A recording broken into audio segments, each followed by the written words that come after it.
Hello and welcome. Today we are at Estoril, or otherwise known as Cascais. Not quite sure why it's called Cascais in the game. I'm guessing it's some licensing thing going on. So we're in for a bit of a long race tonight. We've got a long multi-class, almost like a club race sort of feel. We'll get into the setup in just a second. So before I do that, we're going to be in the Caterham Academy today. It's a really tricky little car, very deceptive. The slowest of the Caterhams, but critically, it doesn't have a limited slip differential, which puts a real emphasis on the inside rear tyre and trying to keep grip on it.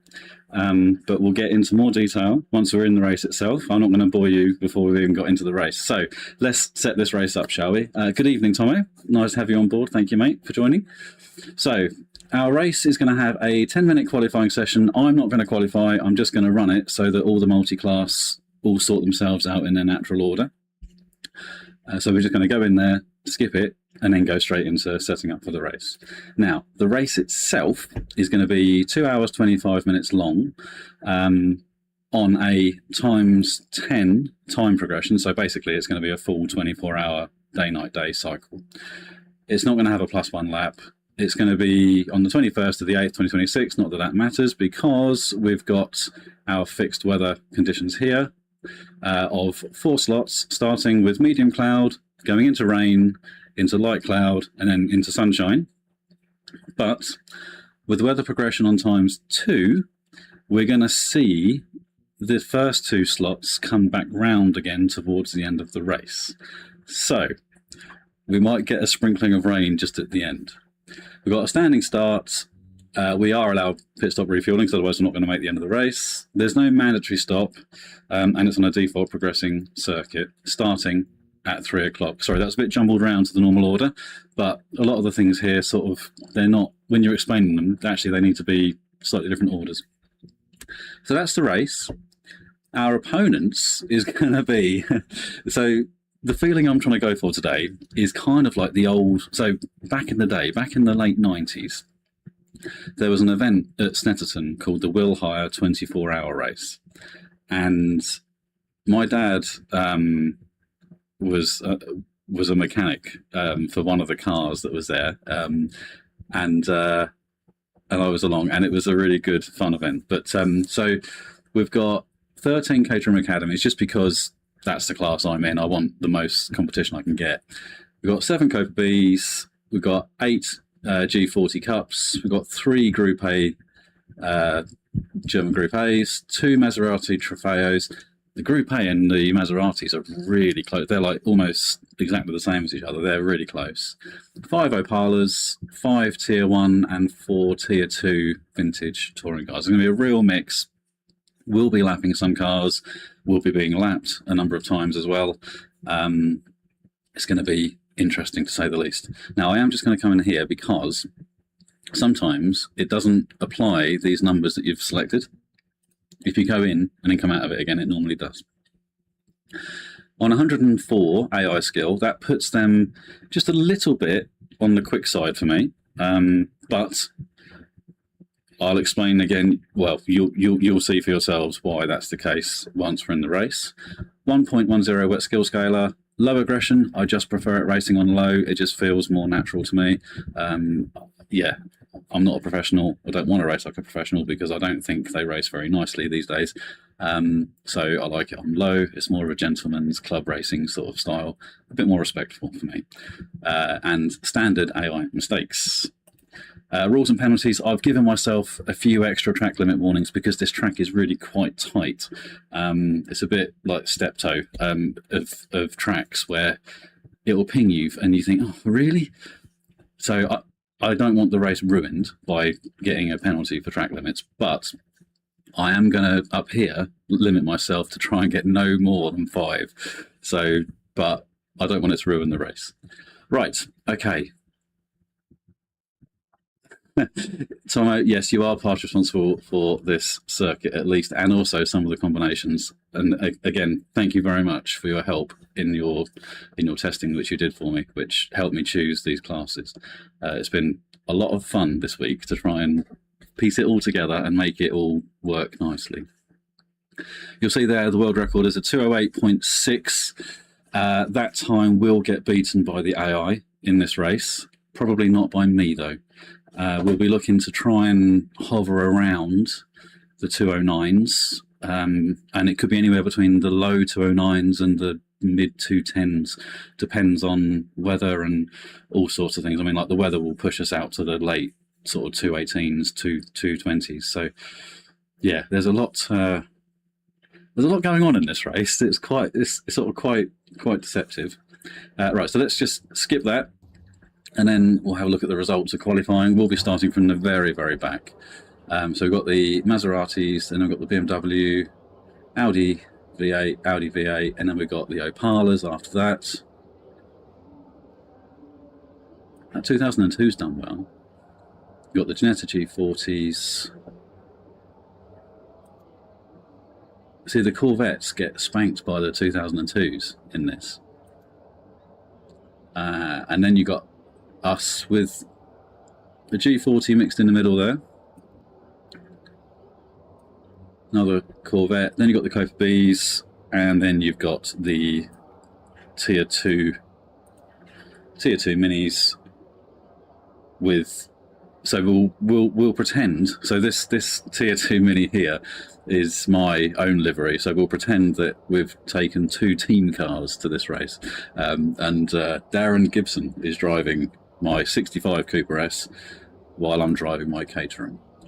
Right, okay, so let's get the setup loaded up. I will release a setup video for the car because it was really quite handy. It made quite a big difference, but we'll talk about it more during the race. So I am going to pit, and I am going to change my rear tyres. Doesn't matter what I do with this car, it burns through its rear tyres. So I am going to change my rears, and it will work out towards the end of the race. My fronts and rears will be probably just gone past the point of balanced in terms of their wear rate again. But again, you'll see what I mean when we're in the race. Right, okay, so we've got base setup, rears, a full tank of 36 litres, which will just make doubly just click. No, right, no more. We cannot. It's dribbling out of the funnel already.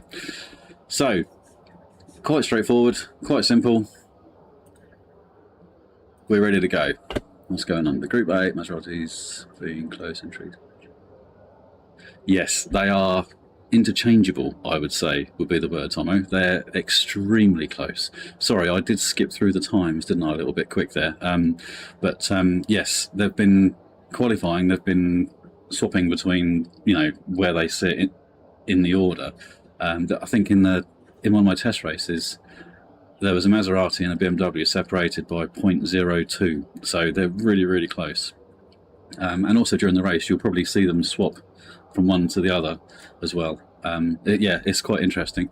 So the aim, really, I would say, if everything goes smoothly, we're looking to try and beat some of the G40 Cups, really, and some of the Opalas as well, possibly. So, right, without further ado, let's grab a quick swig of drink and let's get into it. Right, so we should tag onto the back of the Caterhams within the first couple of corners. I hope. Right, haven't missed anything, have I? I don't think so. Okay, I will try and keep up with the chat whilst I'm driving. Get that off, move that there. Okay, right. Let's get cracking.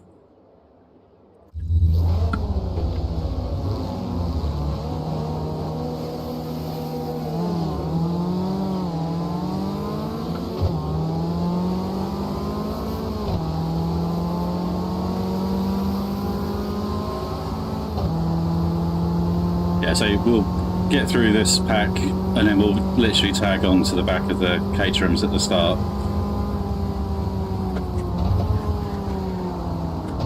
So we don't really lose very much. That's strange, I've got that light force feedback again. That will sort itself out, I'm sure.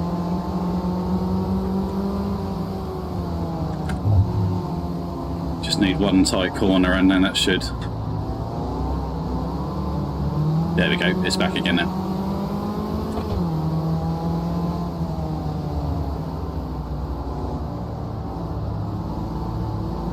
Corvette should now disappear into the distance.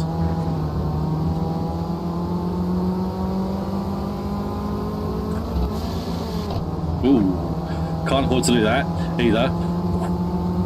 Really don't want to be doing that. I've had gearbox failure in a test race as well, where I lost third gear and I could not repair it. So we cannot afford that. I need to concentrate.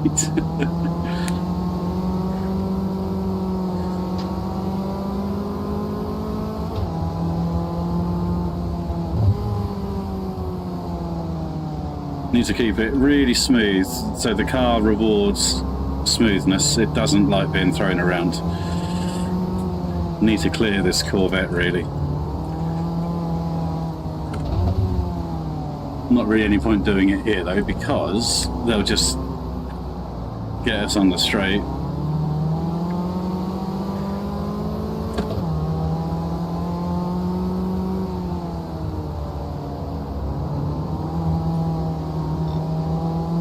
One.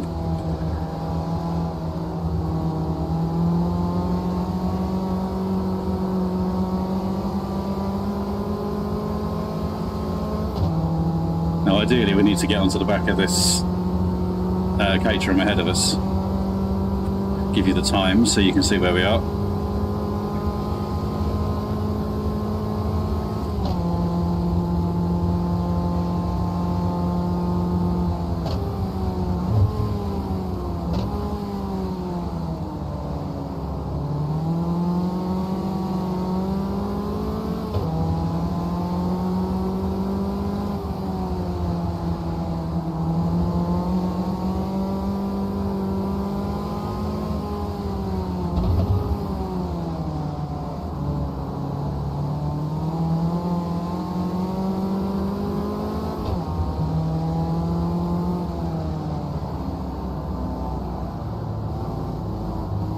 So the tow is quite useful with this car,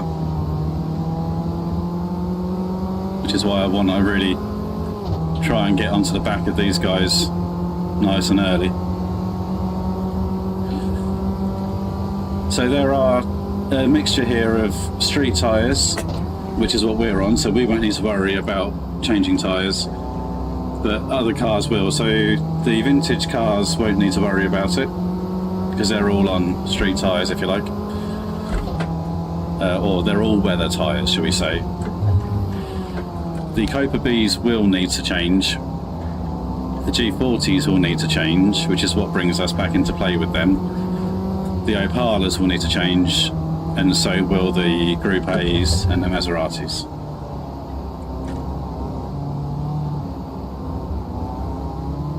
But our race is with ourselves and the G40s really. Bit of trouble ahead. Ooh.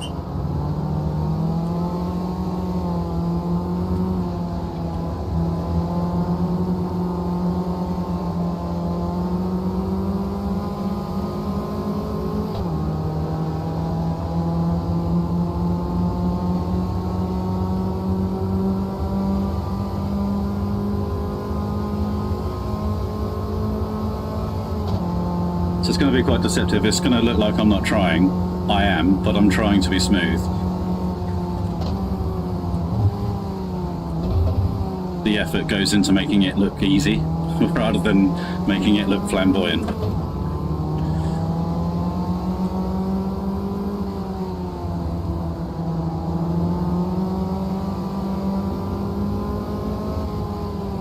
A bit too far back there, I think. But we'll stick it up anyway. But I think we'll struggle into this next corner. We'll try and run it around the outside. They're really good. Oh no, we got it. They're really good on the exit. So you'll see him stick to my bumper on the exit.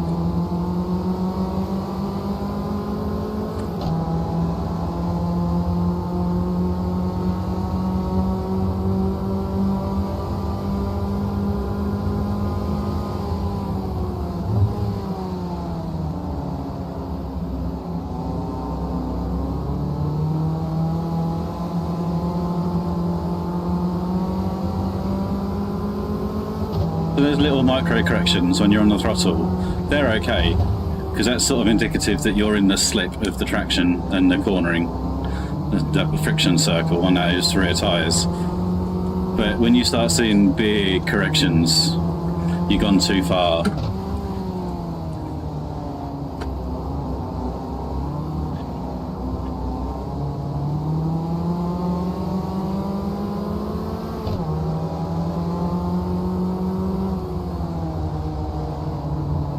Where's he up to?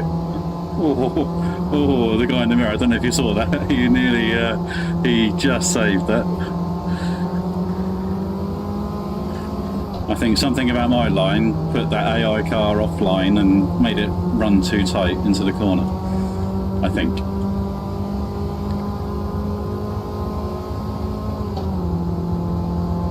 So that's 2:10.2, so we're a bit off the pace at the moment, but no great surprise.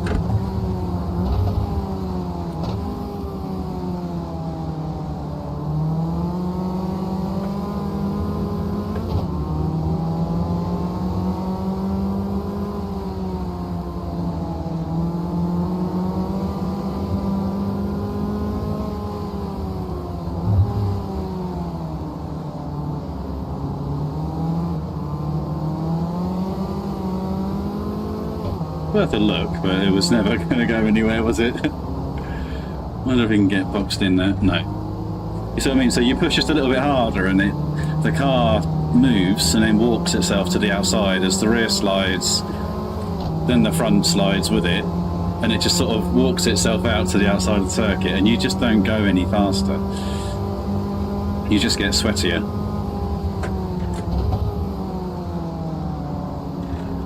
That's a bit too quick in there. So the front just didn't quite get into the apex, and now I'm struggling on the exit. This is a brilliant car if you're learning the game, I would say. Or if you're just learning how to drive a car sensibly and well, it's a very, very good car for that. It would teach you, I would say this would teach you more than the Superlight would teach you. Of the fundamentals. The Superlight then teaches you like the next levels and stuff, but for throttle control and all that sort of stuff, there's more problems. What are they doing?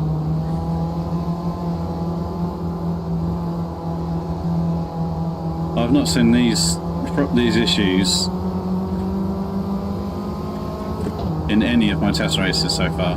Not like that. I've seen the odd one go too tight and then lose it, but not like 2 or 3 in one go.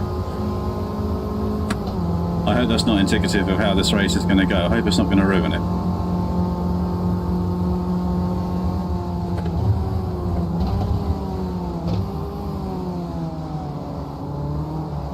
He means business, doesn't he?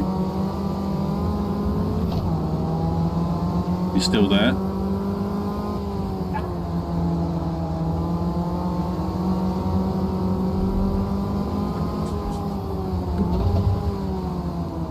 He's still there.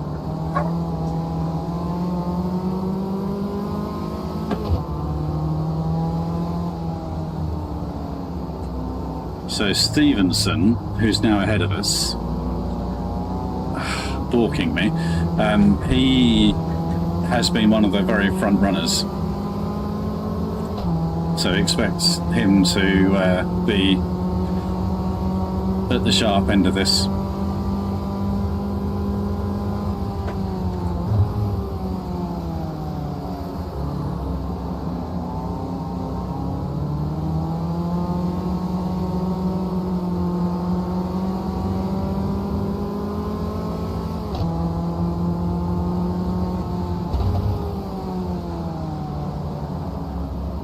So although the AI is on 104, don't let that fool you. It's a very, very powerful AI here in this car. So yeah, you'd normally expect to see numbers in excess of that on my videos, but not today. And thankfully I don't have an ego big enough to worry about it getting bruised by having a lower number, so Now this is why they're 104, this is why they're a bit stronger than I am. So on 104 they're a bit too quick for me, but when the blue flags come out they're still slowing down. They're still slowing down massively, even though they don't need to. You can creep over if you want, mate, you're not going anywhere. You can stay where you are. So you may well find that between laps of being lapped by faster cars, the AI cars are just a little bit too quick for me. But it's going to be like a tortoise and hare sort of situation.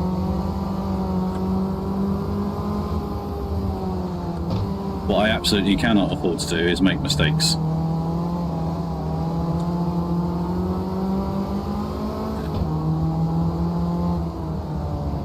Or get caught up in other people's shenanigans, like this here.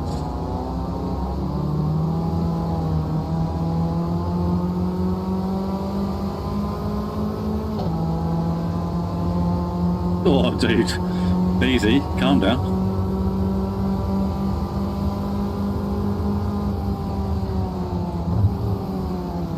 Yeah, so I need to be a grown-up about this, basically. So the blue flags are causing him trouble.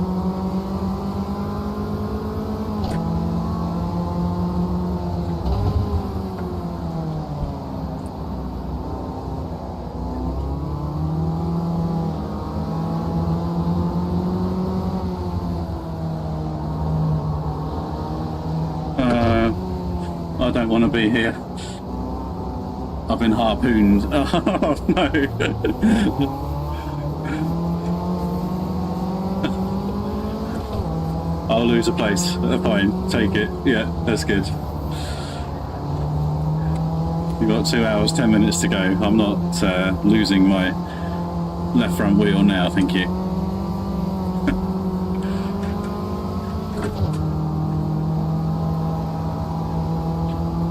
Right, let's tuck into Stevenson now. Oh dear. It's a bit too early for that sort of thing. Yeah, typical Audi driver.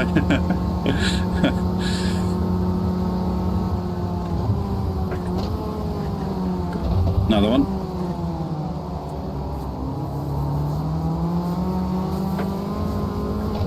He must be fast, he's got gold on it.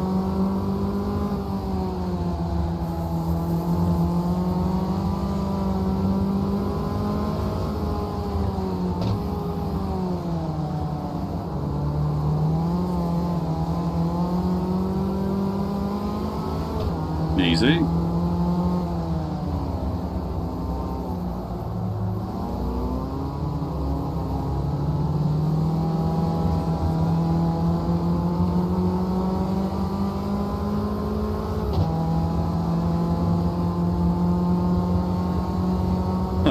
Hopefully we'll get into a bit of a settled rhythm soon.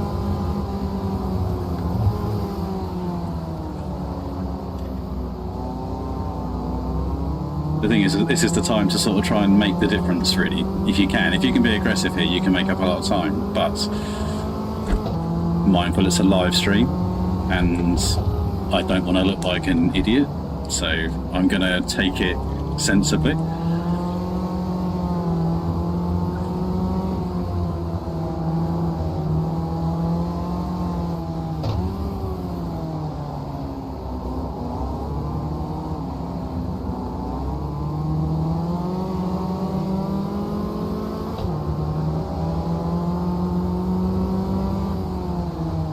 You're going to go for that funny line again? Oh, Stevenson was very tight.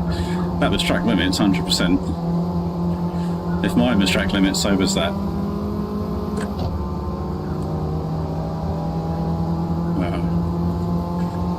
Marco, it's lovely to drive. It's so much fun. But you really have to focus on being smooth and be mindful of not spinning up the inside rear tyre. And the setup of the car is geared towards all of that. It's set very soft at the back. It's got no camber on it. It's got 0 degree camber so that the inside wheel is as flat as possible. It sacrifices the outside tyres grip, but it gives you traction, and that made a hell of a difference to settling the car down. Whereas all the other Caterhams that got limited slip diffs, they all want like stupid amounts of rear camber, like 3.5, 4 degrees rear camber. Not this. It doesn't work on this car.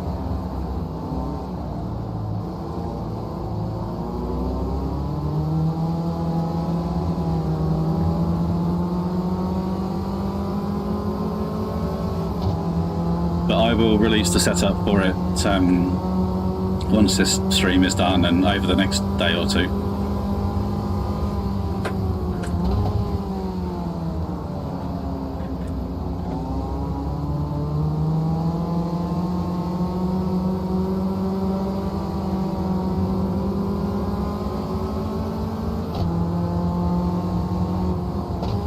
I would say though that if you drive it aggressively, you won't enjoy it, I don't think.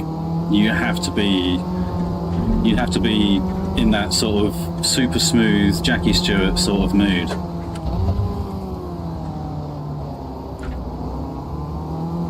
Ooh, just lost her a little bit there.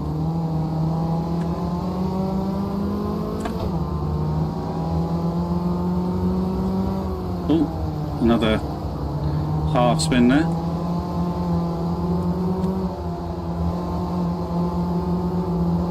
Been a lot of those, that's a bit worrying.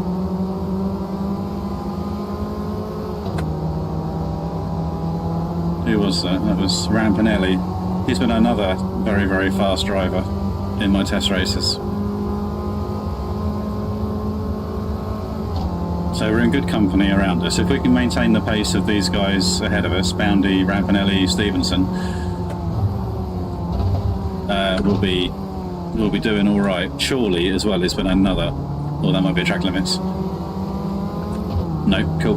Chorley has also been another extremely fast, consistent front runner as well.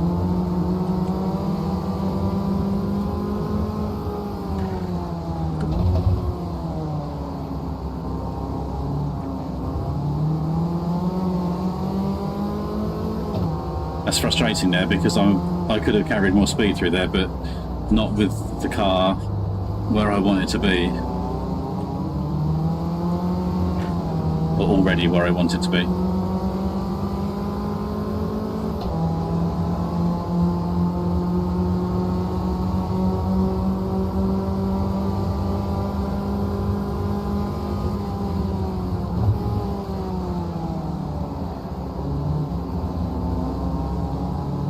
You'll also probably see some cars elect not to change tyres as well.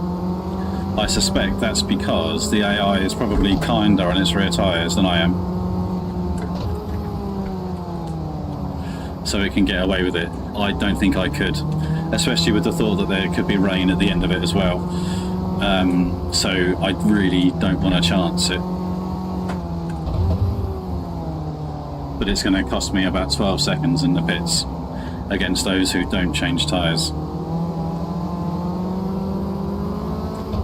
But I'm only changing rears, so if I changed all four, it'll be another 10 seconds on top of that again.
Yeah, the G40s are really close on the pace, but they do lose out when it rains, sadly.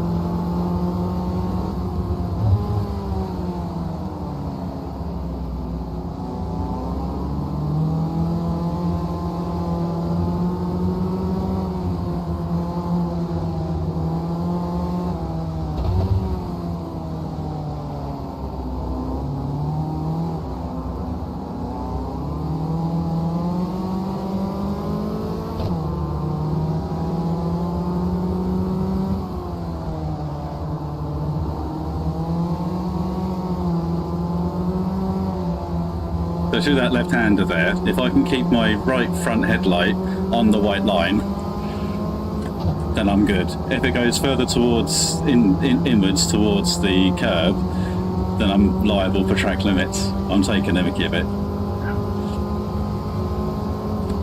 I'm going to wish I had a roof in a minute, yes. Yes, it won't be long.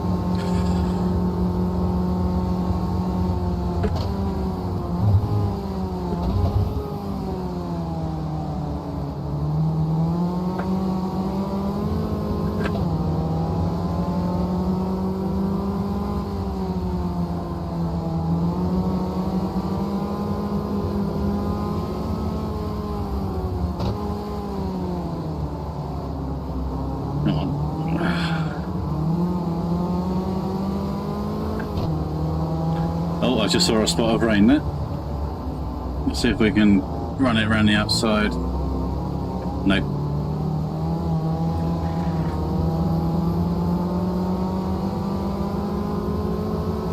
You see what I mean though? You just try just a little bit harder, and the car just will not let you do it. Well, it will let you do it, but it won't let you do it as quickly. You'll suffer. Come on, what's going on?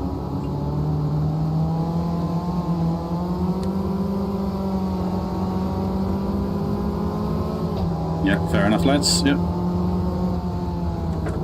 That's going to disappear, that gap, isn't it? That's not going to be wise. All blue flags. This could be a good opportunity for me to make some progress.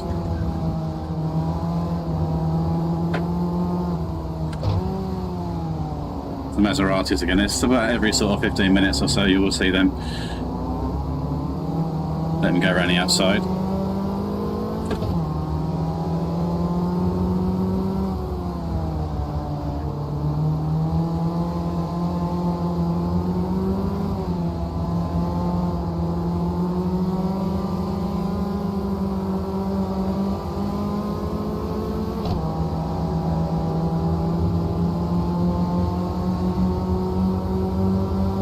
Yeah, it does look really nice, doesn't it? It's just a shame that when it's on times 10, it goes by and ticks over so much faster. It's the only shame of the times 10.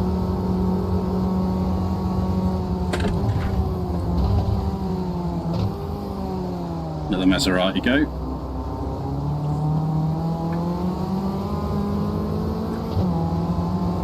So we might have an opportunity into this right-hander up here. Not this one, the next one.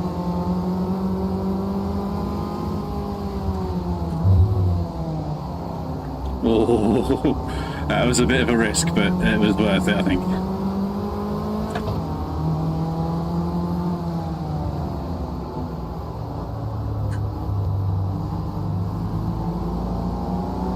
I thought I was going to get a tag then, but no.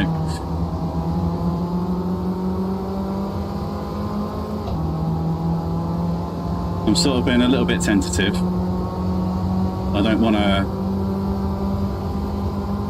lose 15 seconds because of a silly spin.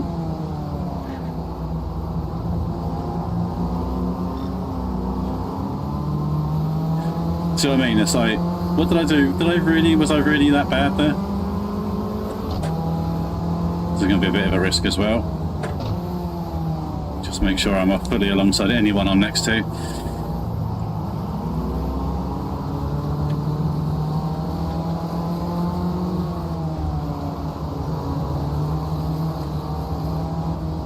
Now the most annoying thing about this car, which I'm going to have to raise with Razor, is that the windscreen wiper path doesn't match the windscreen wipers. We've also got wipers that are for a left-hand drive car on a right-hand drive car as well. And what it does, which in itself isn't a problem, but when it gets really wet, you can't spot the apex of the corner because it's behind what's essentially the uncleared path of the wipers.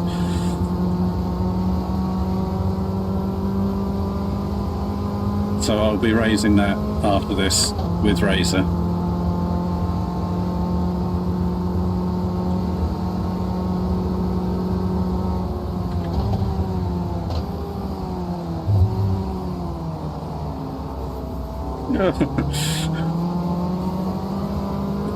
It's so easy to get wiped out.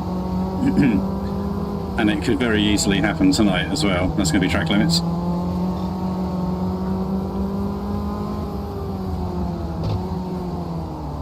You see why I gave myself 10, because I don't really think I've done a huge amount wrong so far.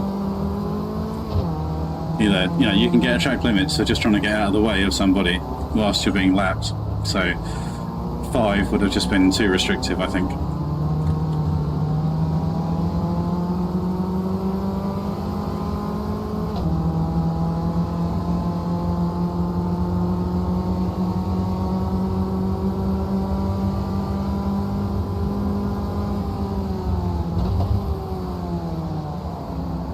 Top 10.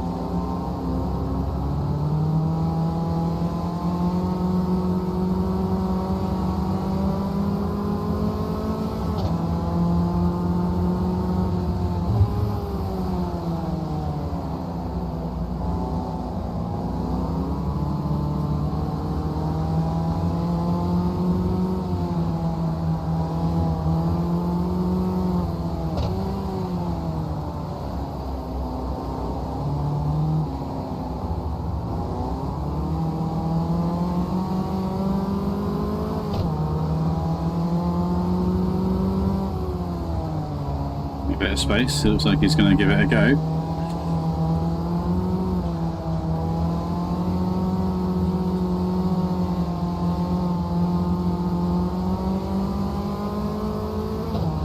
Not there anymore though.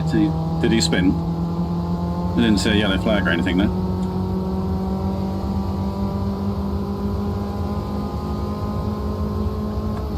I'm not sorry he's gone though, because he was looking a little bit racy.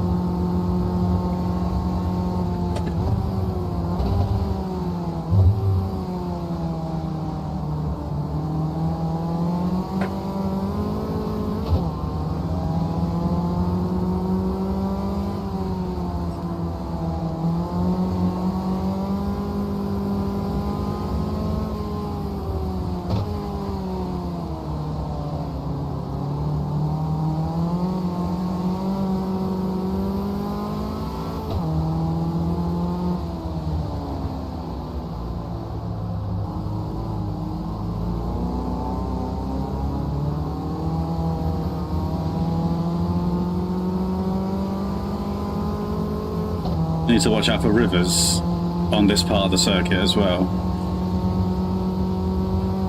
because they build up along this little stretch here to the point where you can aquaplane. You'll see the car moving around and causing real problems. See the G40 here is struggling.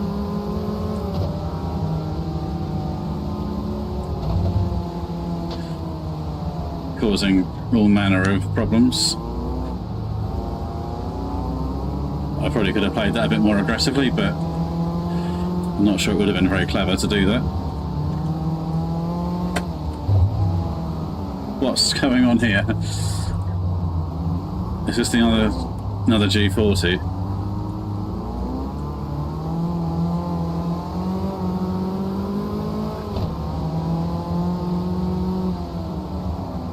I mean, we're all struggling, aren't we? But crazy.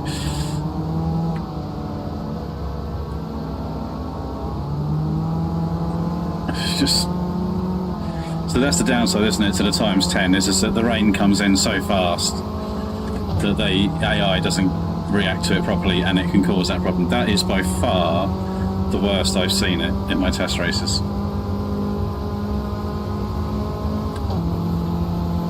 But still, 5th place.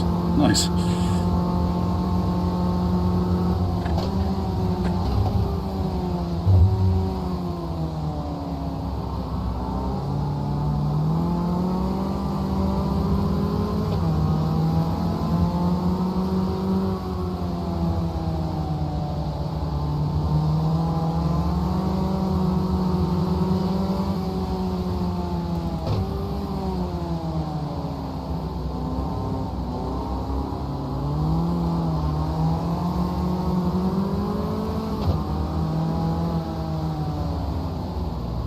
Getting a little bit aggressive, isn't it?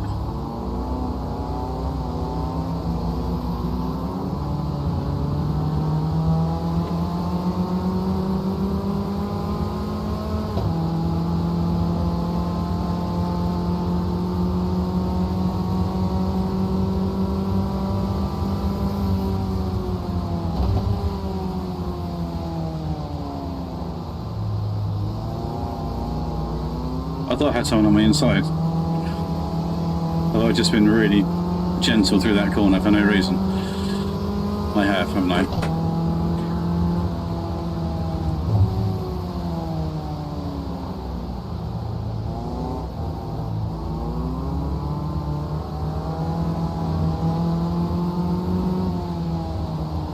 That's what I mean about the apex there. You sort of lose the apex behind the uncleared path of the wiper. Even though the wiper itself actually does, he's going to go for it, isn't he?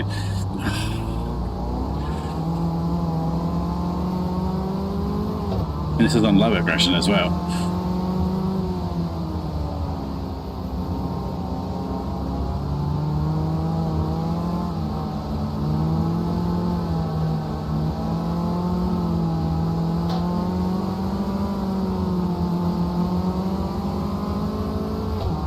This is the downside of running it too fast because of the blue flag situation. Ideally there'd be sort of 103, 102.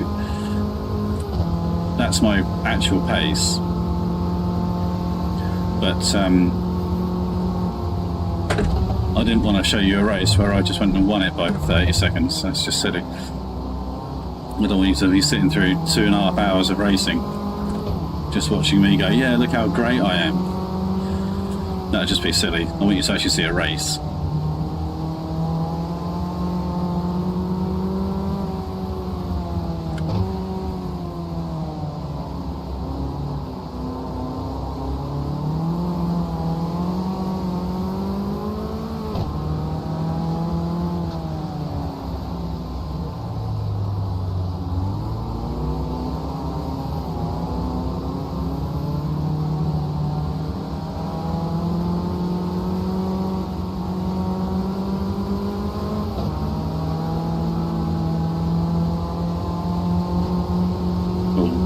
That puddle's already starting to build. Just felt that it grabbed the front wheel. Oh, this is going to get really smelly, isn't it?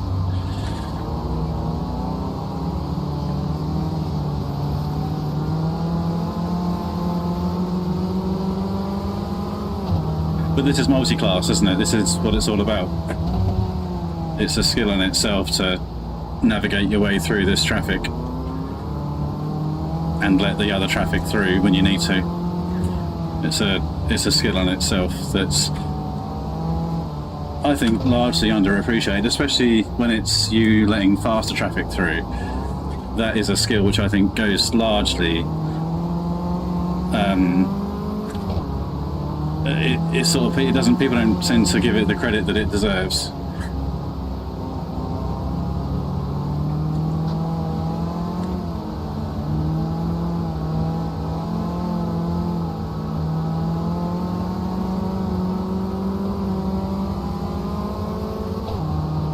We really need a bit of open space just to let everything settle in so we don't have such a big mixture of performances.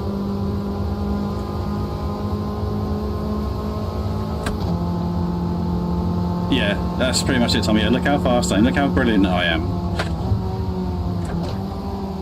Which is why I think you see a lot of people not go to certain tracks, because the balancing is so up in the air at the moment with this game, that which is why any career app mode is not really workable. Although, you know, they're getting a lot of attention at the moment.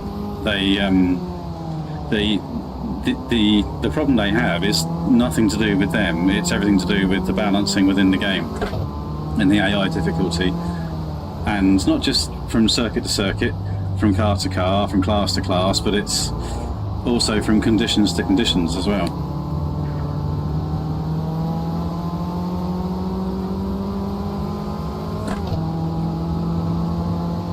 And if you've got an ego, you're just not going to show people a race where you're running at like 102 AI.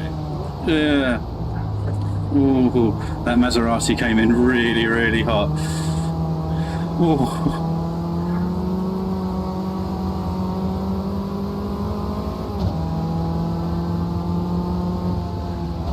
I think we've used up a few of our lives already in this race.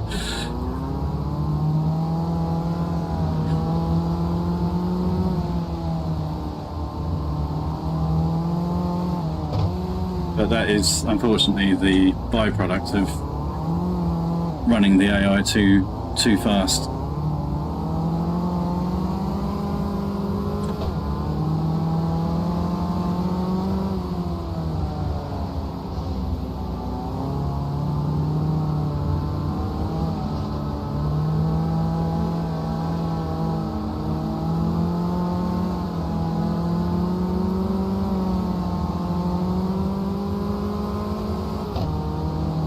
And yes, there are a lot of combinations where you can run the AI really, really high and you can make yourself look like a bit of a hero, but they're not always the best races.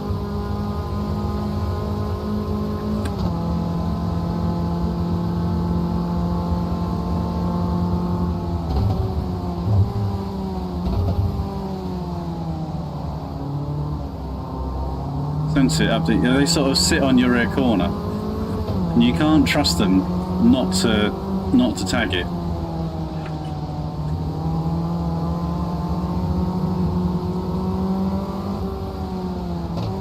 But that's Stevenson again, so he'll be up or near the sharp end coming into the race, I'm sure. So I don't want to lose my nose trying to fight with him. If I have to let him go, I'll let him go. At the end of the day, I've got to try and finish this race as quickly as I can finish it. Oh, did you see that airplane there?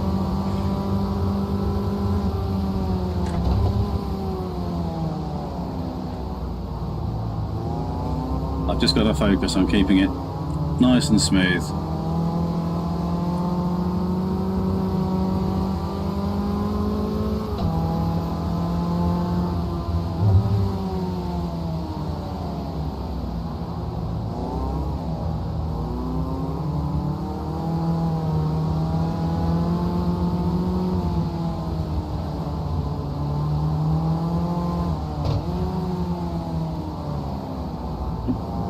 Too wide there. So you lose just a little mistake like that and it screws you over in a place where you're already vulnerable in the traction zone here. Aquaplaning there as well. Balls that up as well. You see what I mean? So you just push just a little bit more and it doesn't help. Less is more here.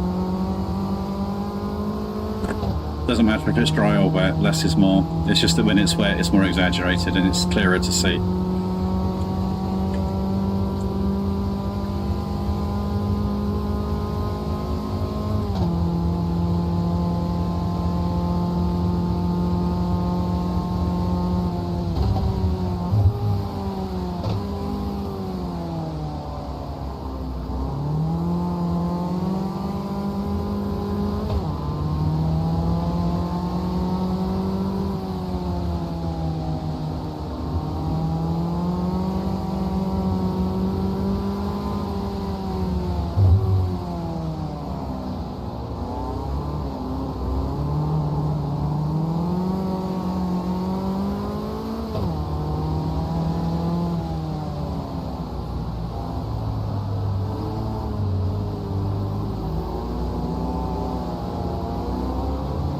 Still there, mate. I'm still there.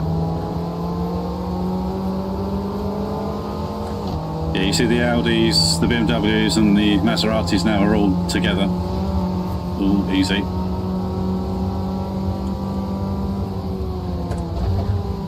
And you'll see their order change throughout the race.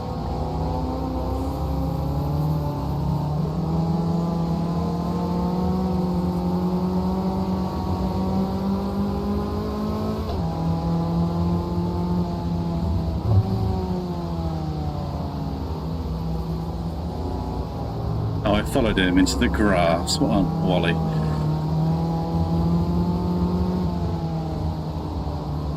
It's just so difficult to spot that bloody apex with that water on the screen.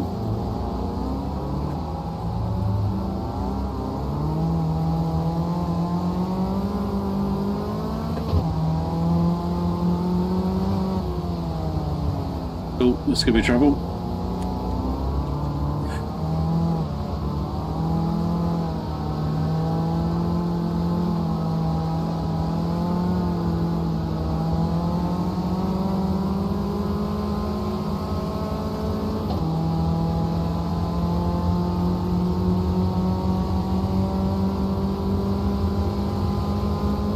Yes, I believe Dave Stevenson is in there. Tom Tesma, I believe, is one as well. I think there's a Lars Herman as well, I think he's one of the developers as well. Yeah, it's quite nice. It's nice to get a little bit of a mention.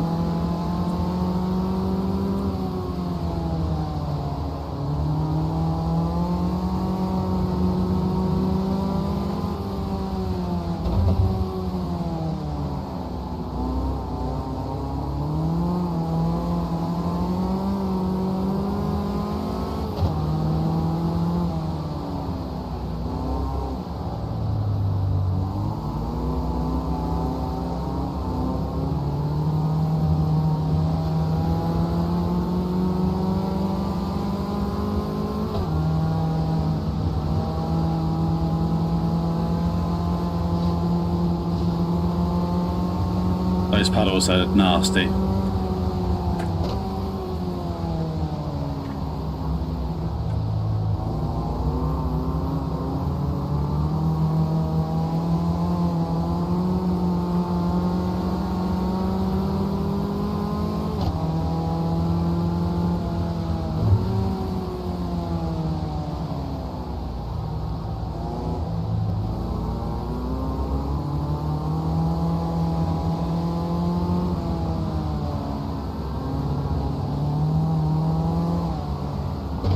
Very little point in me trying for an overtake into here. It very rarely pays off, and I nearly always lose out on the exit here as well. Aquaplane City. Right, I don't know if we can get a big enough gap in this corner here so that we don't have to worry about him come the end of the straight. Yes, should be fine. I think that blue flag has done me a massive solid there. Let's have a little sip.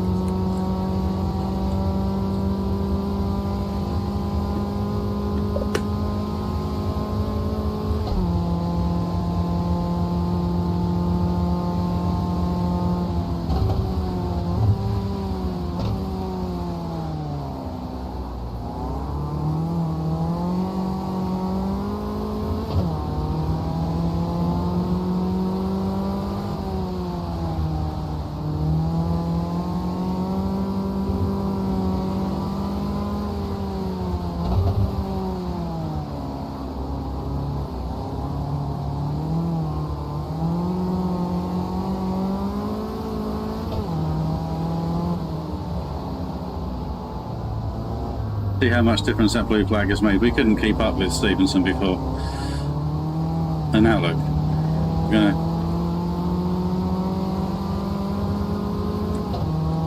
And I thought Razor had fixed that. I thought they'd made it so that they didn't slow down, they just took an alternate line.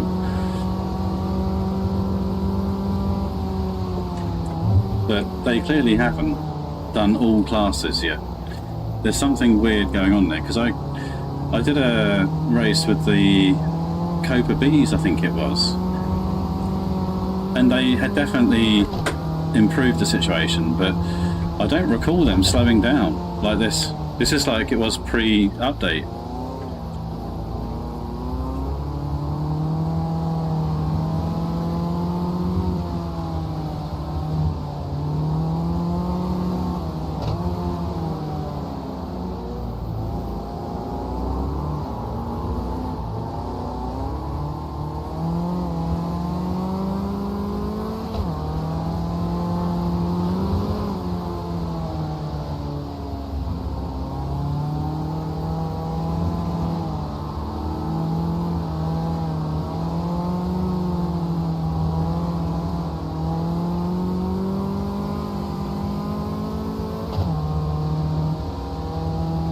I'm sorry, I'm going to put my other lights on.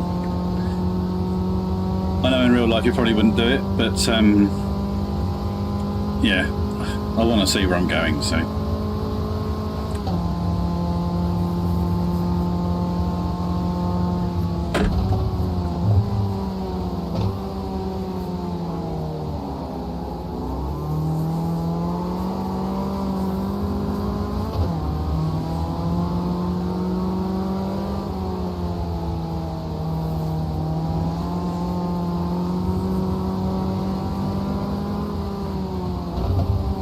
That's Gibson in my other car.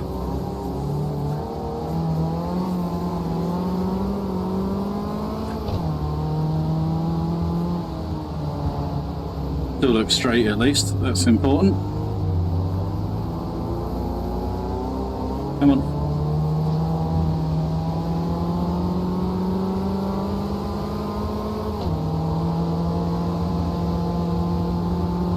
So we've got to take a wider line here. And then we've got to come in to avoid puddles that are building up on the left-hand side as well.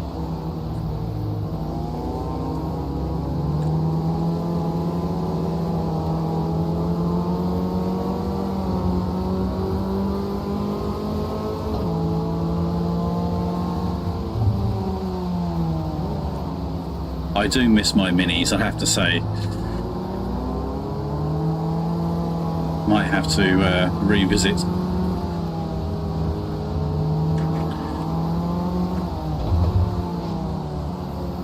You can't beat racing a Mini.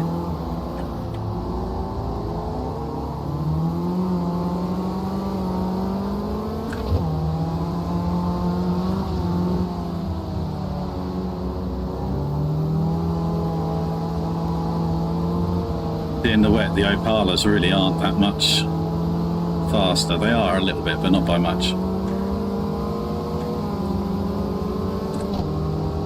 And the Minis, I mean, you see how that come out of that corner.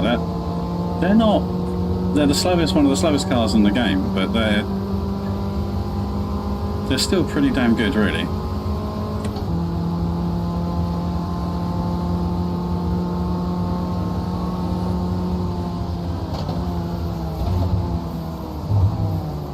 My braking point there, I was nearly very, very too late. So that's surely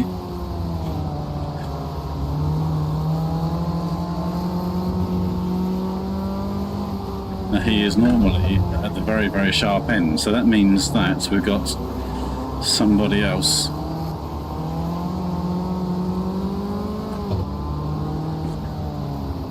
It's not really anywhere. Come on.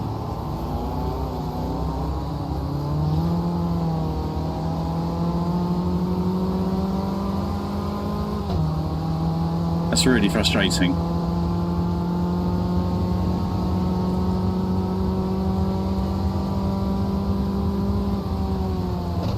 It now feels like it's detracting from what would be otherwise a fantastic race.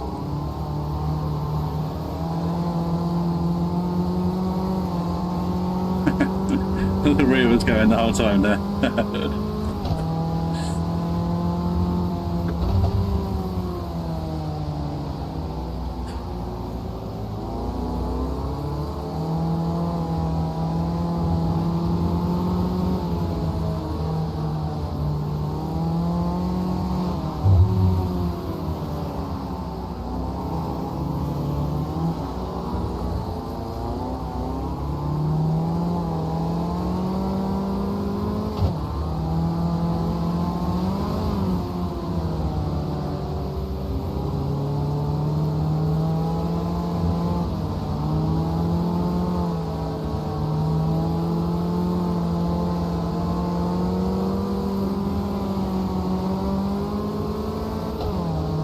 car hooks up really nicely on the apex there.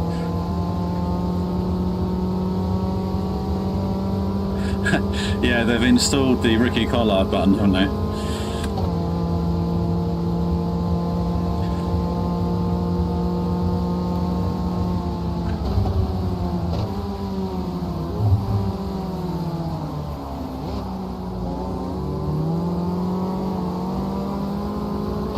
I don't flash them, I just blind them all the time. Oops, bit late, sorry. Sorry, Long, didn't mean to do that. Ooh.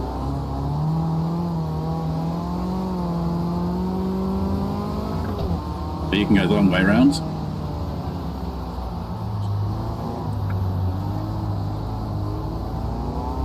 Give you a bit of space.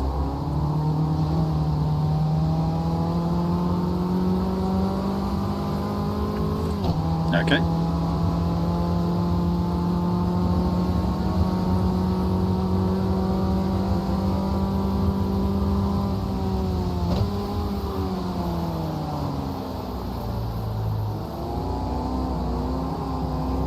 Oh, come on, dude.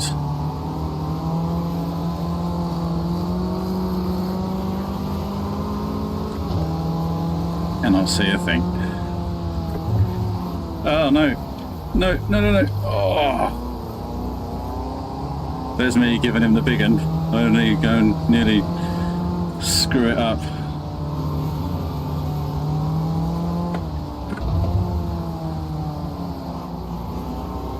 Oh, that was nearly a disaster there, because that would have hooked my front almost certainly and spun me.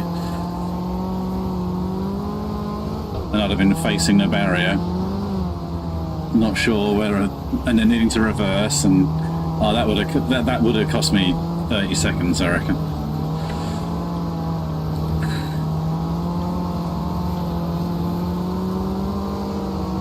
Come on.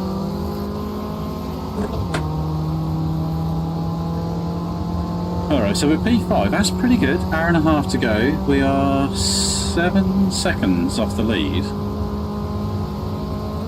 So yeah. Oh, God, we're approaching. Yeah, we're 7 seconds off the lead. We are doing alright. Moon's out, which means the skies are clearing.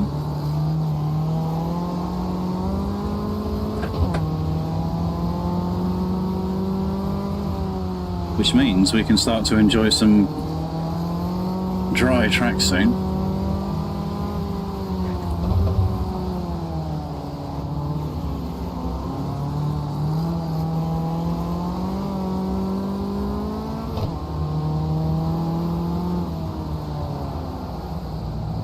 Easy on the rear there.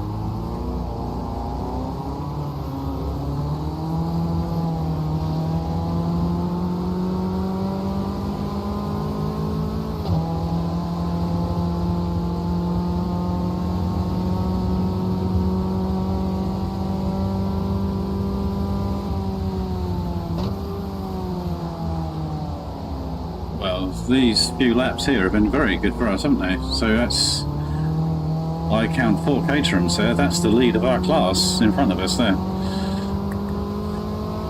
Let's turn the lights down a bit. Because whilst they're there, I can see what I need to see. I don't need the lights to show me that, so...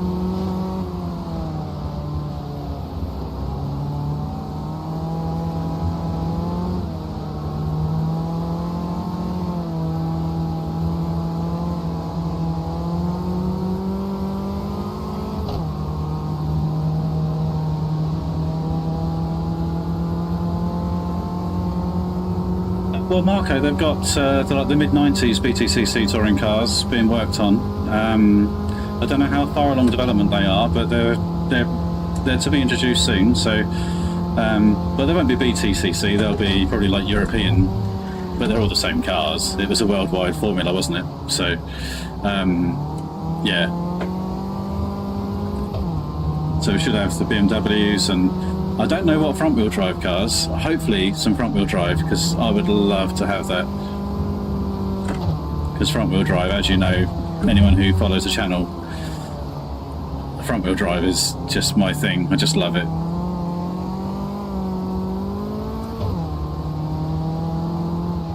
But I'm starting to appreciate rear-wheel drive more. But there's just something about front-wheel drive, the way you can race them, because they're so much more inherently stable. You can, just the way that they race, I just love how they race.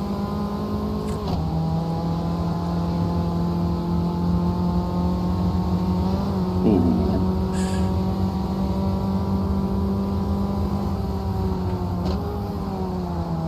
I'm really pleased with the car setup, because as you've noticed, hopefully, that the balance of the car has been really nice, be it in the dry or in the wet.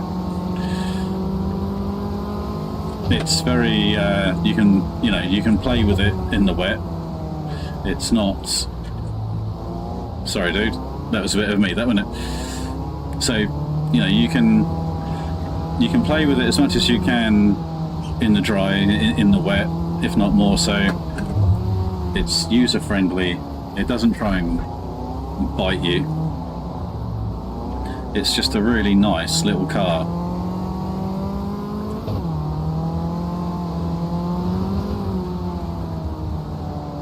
And as I mentioned earlier, it's great if you're wanting to learn the foundations of balancing the car on the throttle, on the brakes. It's just great. And the nice thing as well is that if you like it, you can then go up the series into the super light as well. Well, you've got the super sport and then the super light, haven't you? So, and then beyond that, you've then got the 410R or something, the really quick one.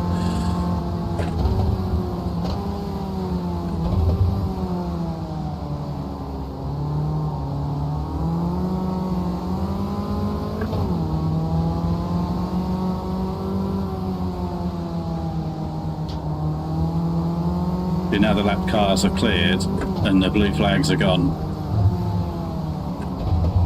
normal service is being resumed. That was a bit close, wasn't it? That was a bit foolish on my part, Red.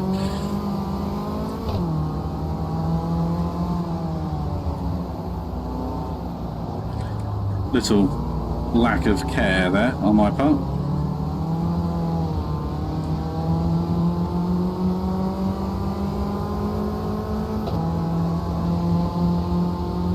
So we're 7th and we're... Ooh, did you see that? Oh man, that just made my sphincter pucker up, that did. That's not what you want.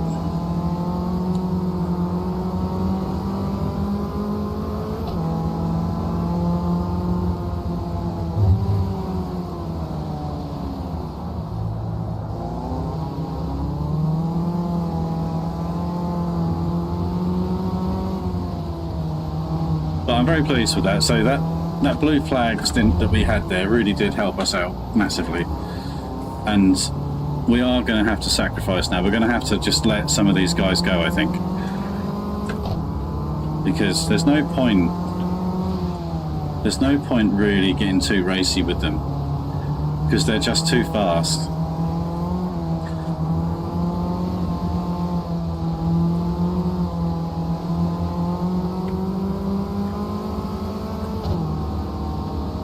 Our time will come though. What I'm hoping is that coming into the race we'll have much fresher rear tyres than they will, and although we'll give up 7 seconds in the pits, we'll be quicker than them at the end of the race.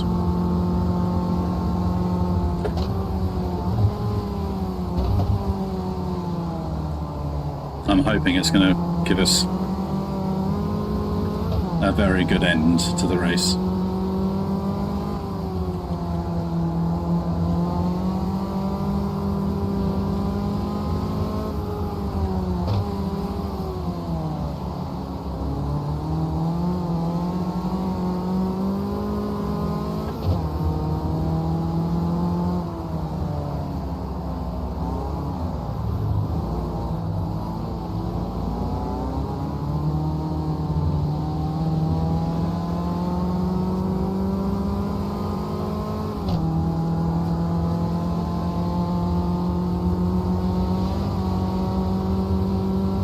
Yeah, so the limited slip diff comes in with the Super Sport class.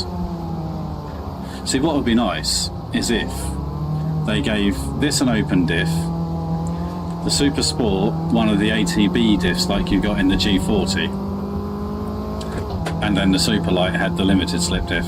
That would be a perfect progression series then, or category to learn with, but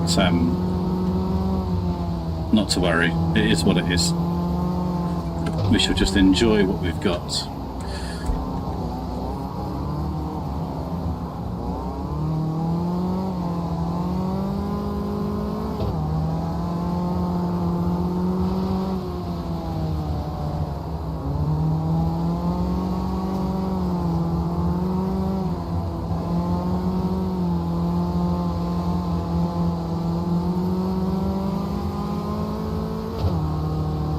You see how much quicker they are. So, about an hour and 10, I'll come in and make my pit stop.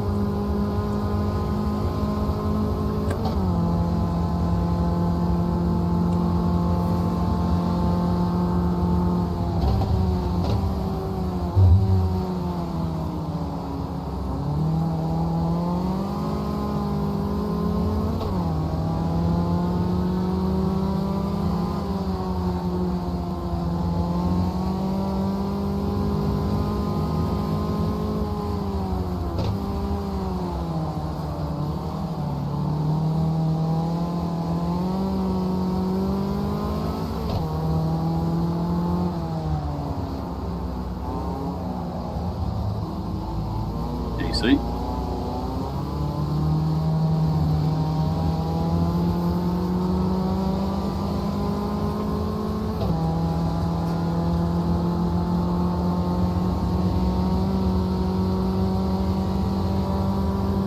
Sorry, dude. My bad. Typical Caterham driver.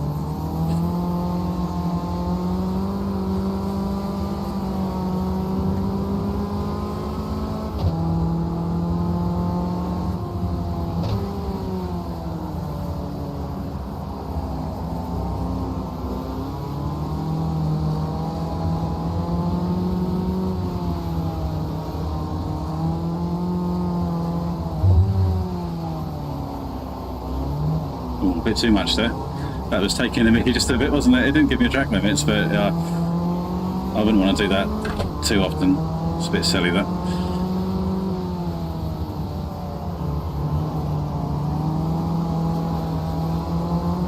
So I'm guessing this Opala is on wets still.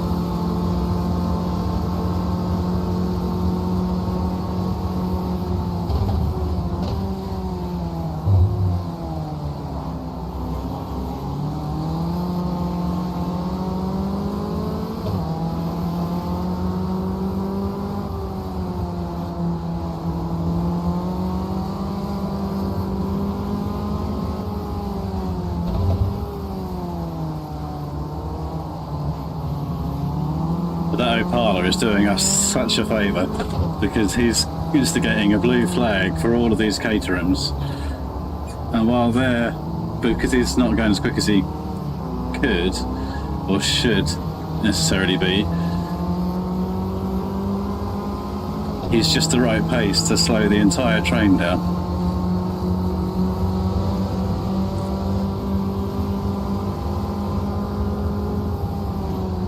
But as soon as he's got past, they'll just disappear, I think.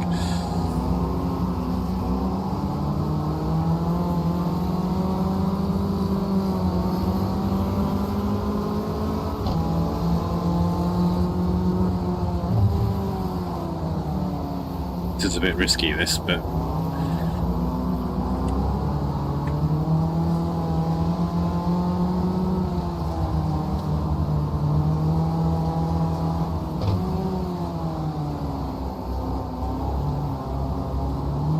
You just got a little touch then. Oh, I did squeeze him a bit.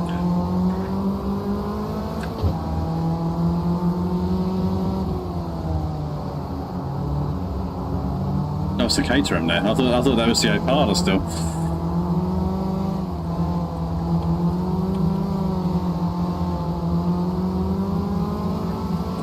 See their line, if I take that line that they do, the front doesn't hook up very nicely and it runs you wide. But if you hang on to the apex longer, it's sort of like it just hooks in.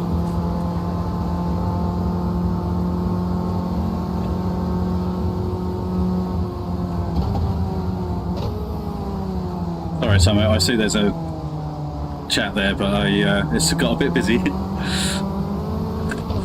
I'll get to it in a minute. Oh, that was a bit naughty of me, that. Sorry, dude.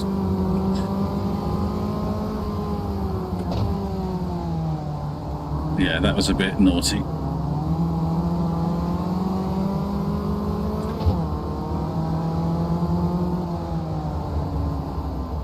Alright, I think it'll be wipers off in a second.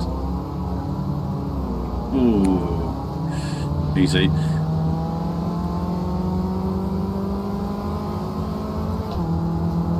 So those little moments there, I think that's going to be fairly commonplace for the guys that don't change rear tyres. So coming into the race, I think they're really going to hurt if they don't change, and I don't think many of them will.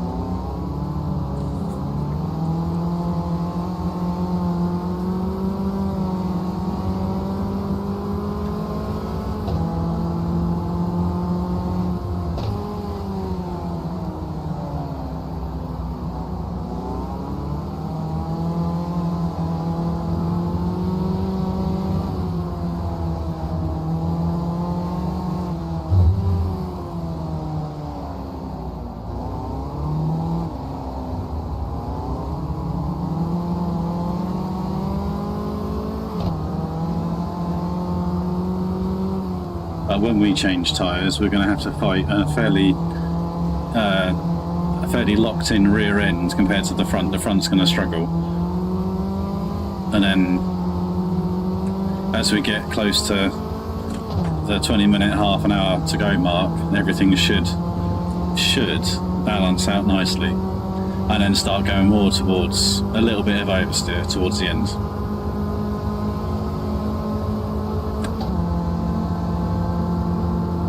Yeah, so the G40's got the geared, it's a Quaife ATB diff, which is automatic torque biasing diff, and yeah, it's a geared internal diff,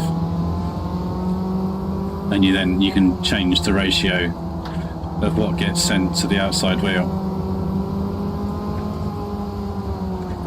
Whereas a limited slip diff, which has got clutches and plates and all sorts and preloads and ramps, it's sort of that you can have much more adjustability on how it locks up, when it locks up. You can separate coast and power and all sorts. It's very clever stuff, much more adjustable. But the ATB is kind of like a really good, sensible clubman's sort of offering.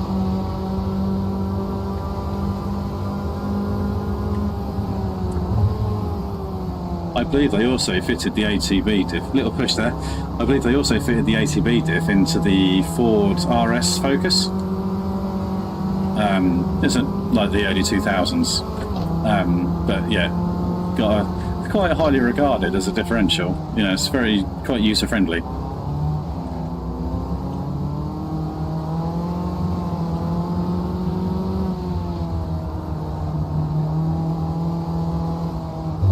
And I guess for a road car option or a clubman, it doesn't require a huge amount of maintenance either, whereas a clutch LSD is needing maintenance, a fair bit of it.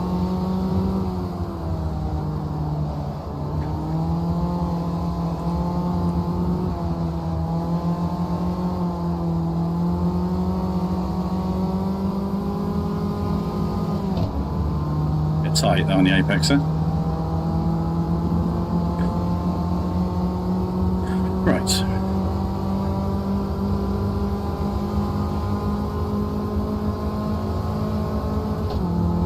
maybe maybe one more lap after this.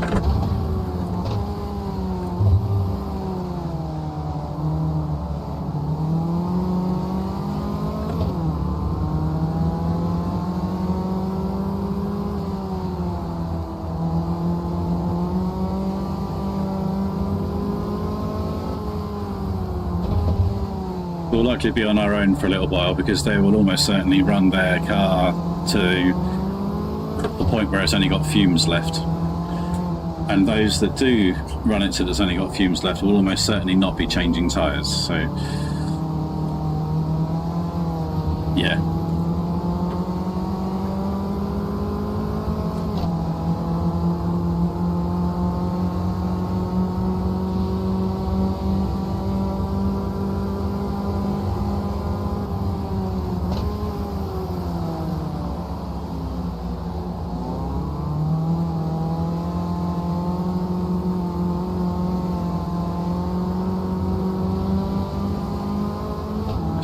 We will pit this lap.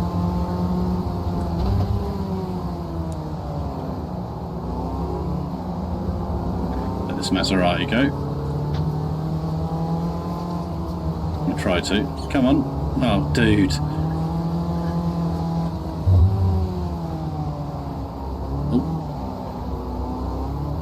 Oh. Howdy. Oh, that cost us big time, didn't it?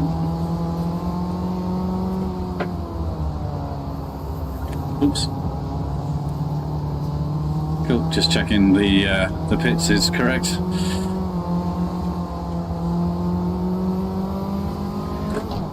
That'd be a bit embarrassing, wouldn't it? You want to know your pit stop, you go and screw it up.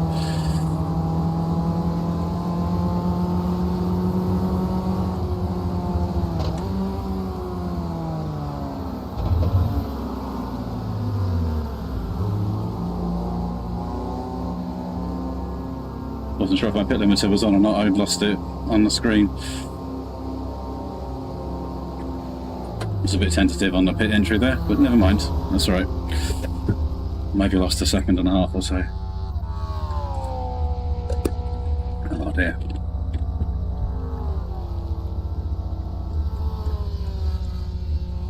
Other end, lads. Other end. Thank you.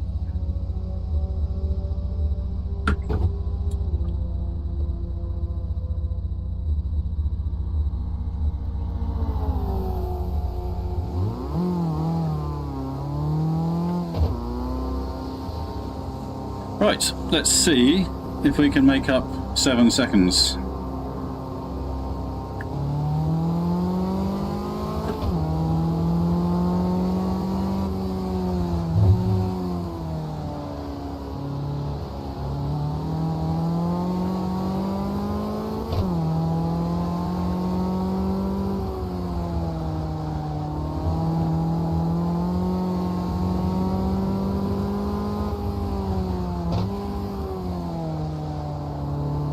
Immediately you can feel the extra stability in the rear of the car.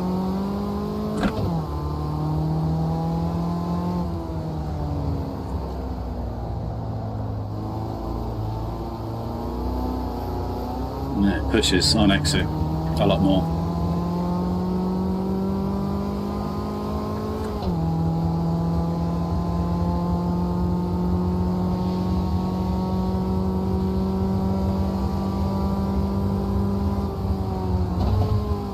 Right, did I say we've got to catch up 7 seconds? We've got to make up 12 seconds. That's the time it takes to change the rears. I don't know where I got 7 from. It's not 7, it's 12.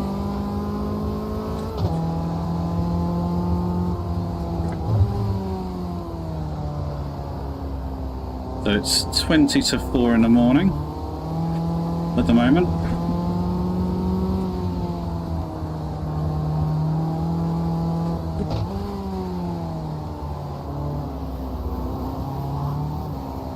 Still a long way to go.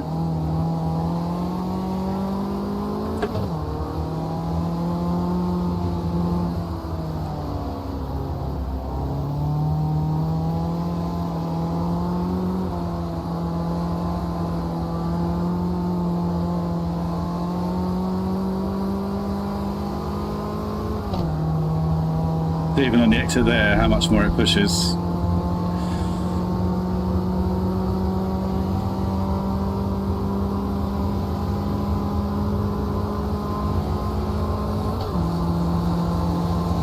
The G40 that's right on my boot lid is difficult position.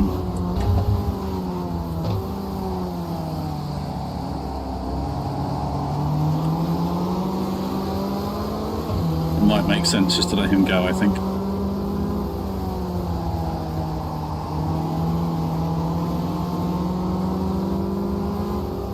Oh, a bit of weird shading there in the number plate area.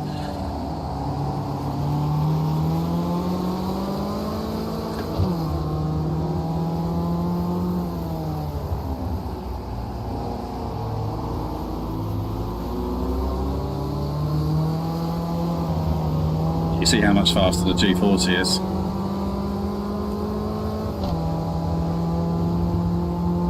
There's quite a big spread though in the G40 class from the front to the back, so we should hopefully beat some of them.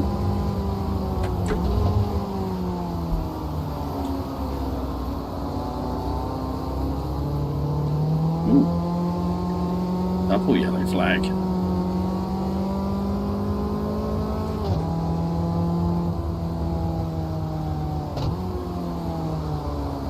I see headlights. How did you get over there?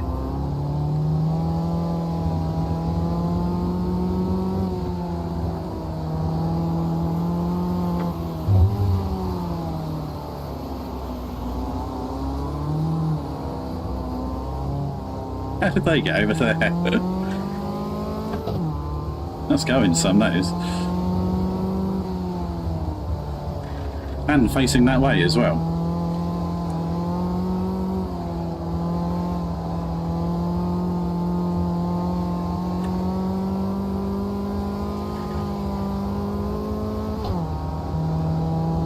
I could feel the front starting to go then, so I had to lift off the throttle just a little bit, just to make sure the front end was going to stay in line. That's just a consequence of running new tyres on the rear, old tyres on the front.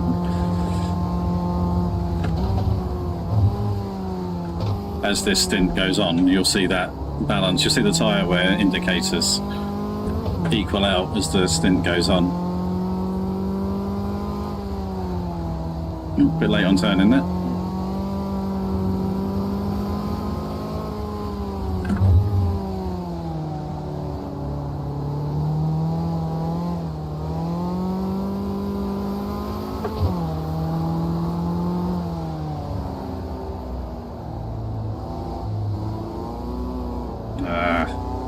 Come on.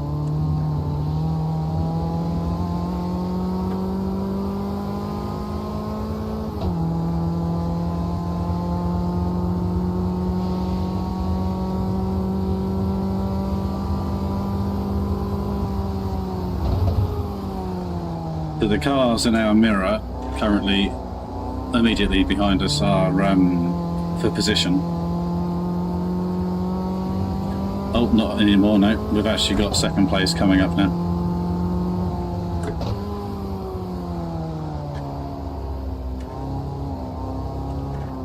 Come on.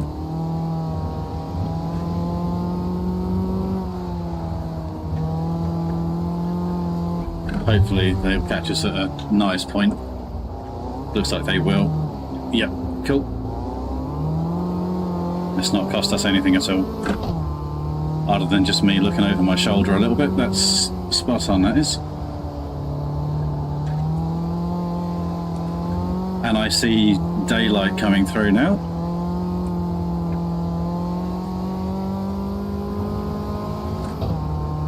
Well, in certain bits anyway.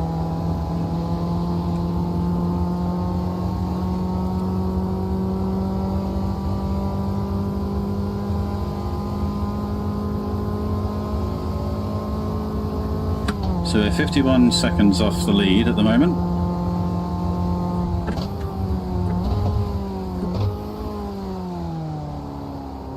I'm not actually sure what our pit stop cost us, but I'm going to assume it's about 51 seconds.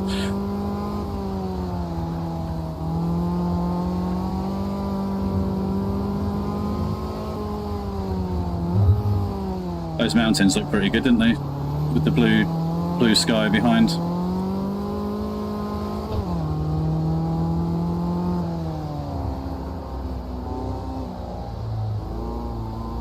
Just seeing more and more detail coming through and the life of the area. It's just really nice. I love these races. I know they're long, I know they're difficult to watch sometimes, but they're just so relaxing to race. It's just such a nice experience. There's me there talking too much, didn't spot the Audi coming up.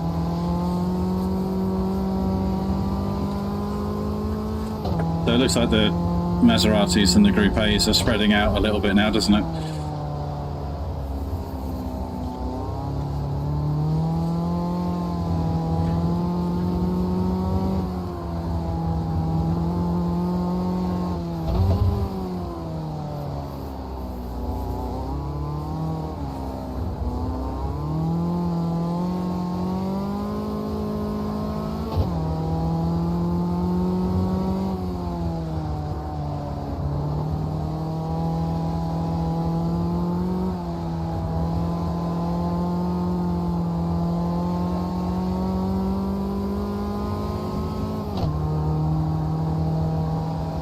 The front didn't push anywhere near as much now,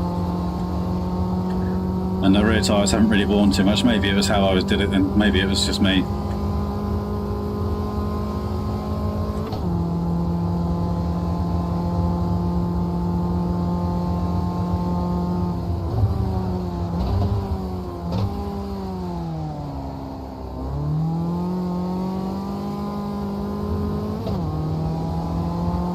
We've got another G40 behind us, so if they catch us, I'm not going to make it difficult for them.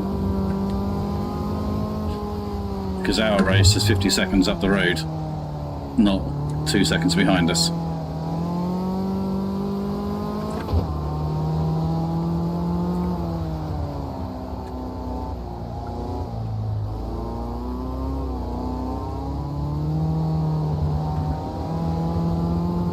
And also these two behind me are both in G40s, they're both racing each other. I wouldn't want to ruin their race either.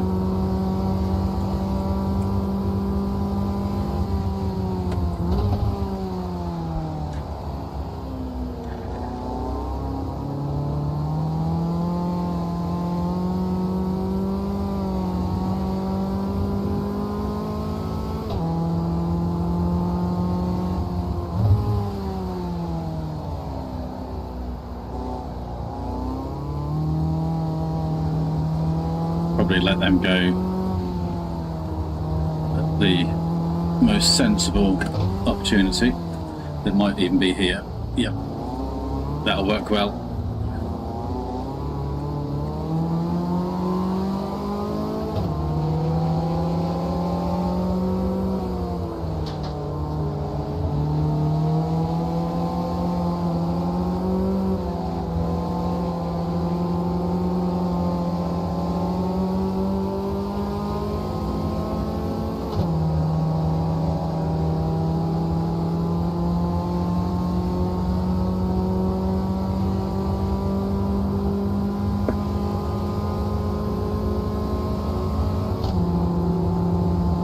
Well, so far it's gone pretty smoothly. It's been quite fraught and frantic at times, but it's gone pretty smoothly.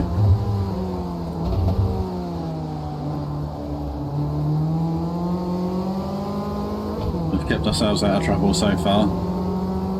Famous last words, I know, but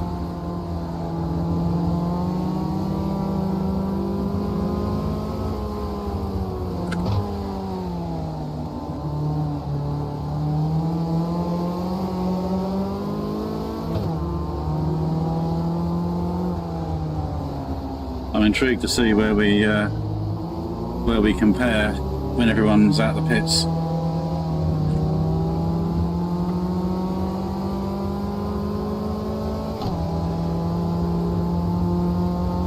So I'm not expecting, you'll notice there that we're still like 50 odd seconds down. I'm not expecting to get big gains on the front runners at this stage. I'm expecting my gains to be later on.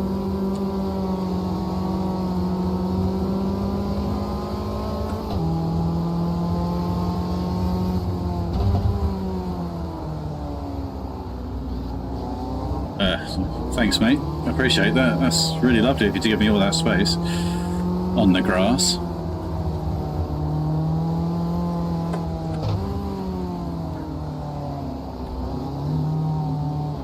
Don't think so, mate. Check you out on your slicks.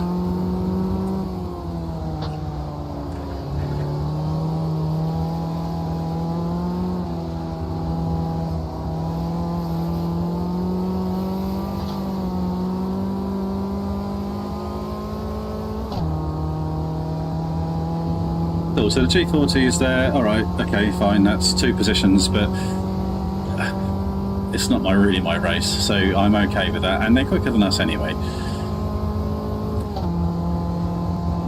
Got a little bit of a gap now, so we're just sort of, we're able to manage our own pace and just see where we come out at the end.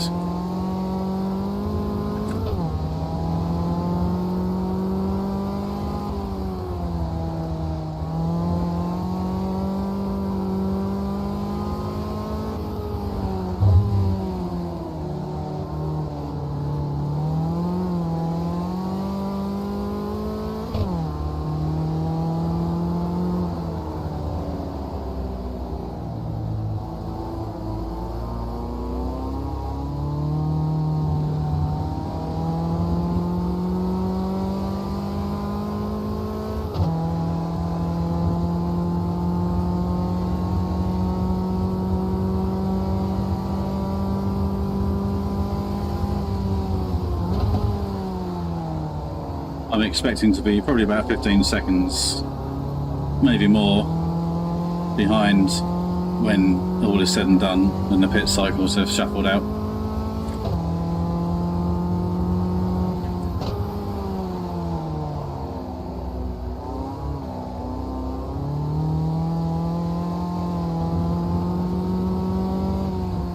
Just lost the rear a little bit on that entry to the right. Needs to be careful of that. I can't adjust the brake bias in the car, so I've got what I've got.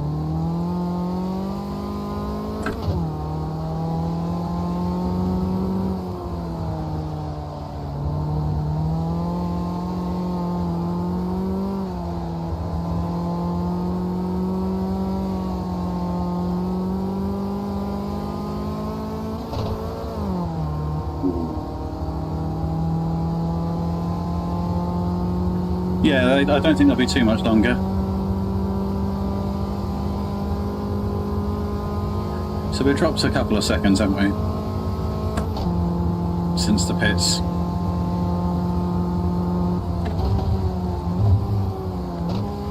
Ah, it's Gibson.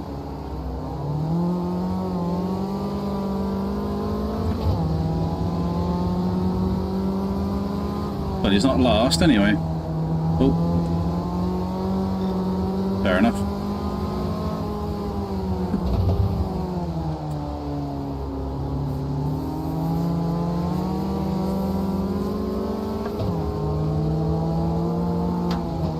Oh, dude. Check us out. Working as a team.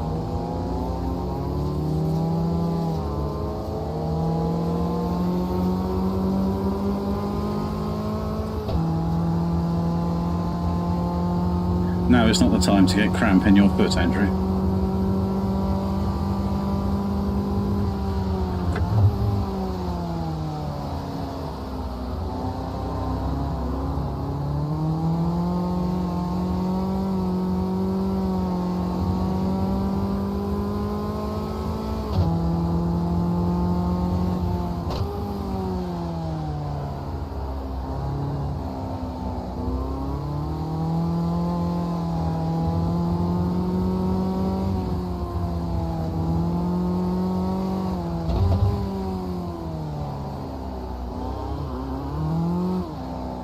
Ooh.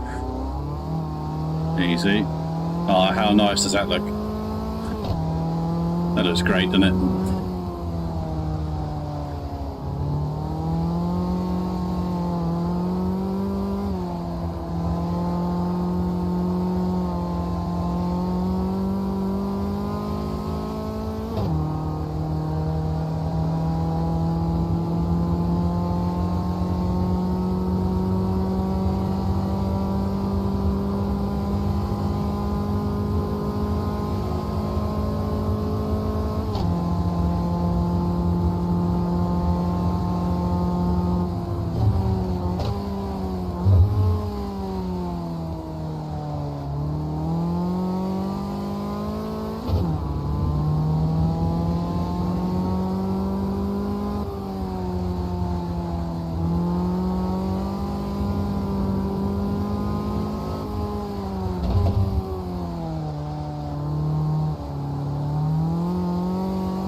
Got an Opala coming up on us.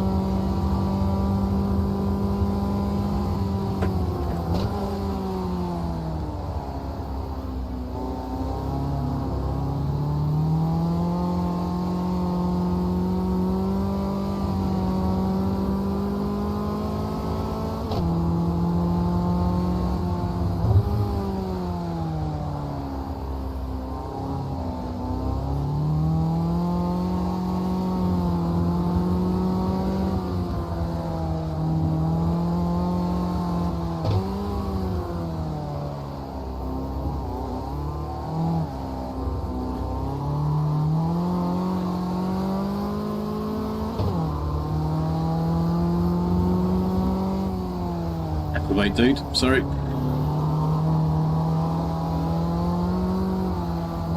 Go the long way.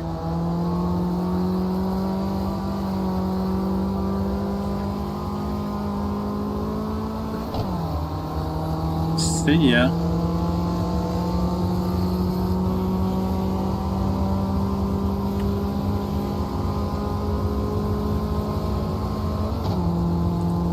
So we're just slowly dropping time, aren't we, to the leaders?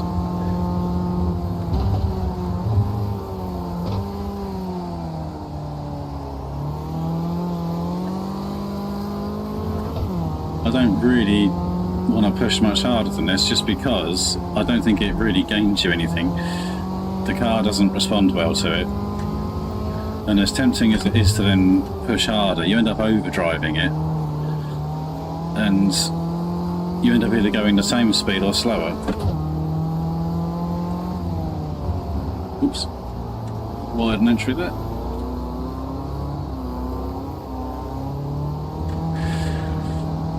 So yeah, just need to stick to the plan. And we'll end up where we end up at the end.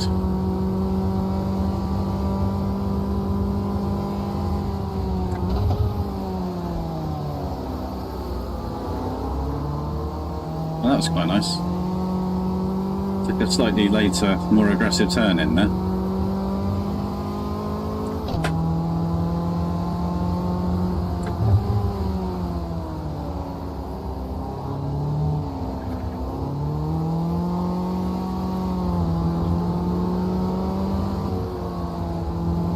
Got another Opala behind us.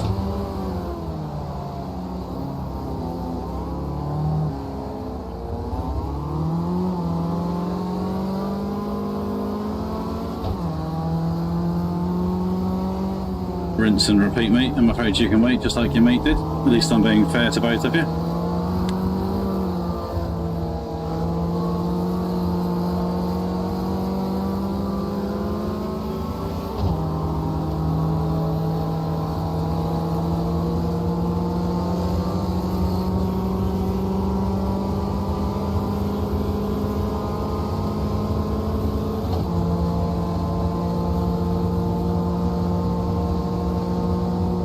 They started coming in now, have they? I see we've got one ahead of us, so...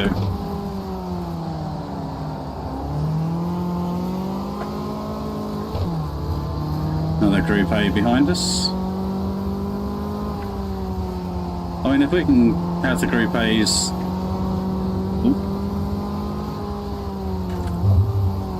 What's happened here? Now, will they follow the double yellow flags? Will they hell?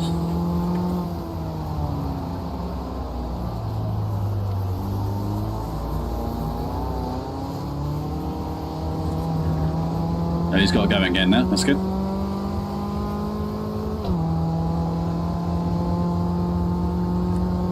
So they're 11.5 seconds quicker than us in the stop there. You see that in the red box there next to their name in the pits column. Easy. So yeah, so they were, each of the ones that have stopped so far have not changed rear tyres.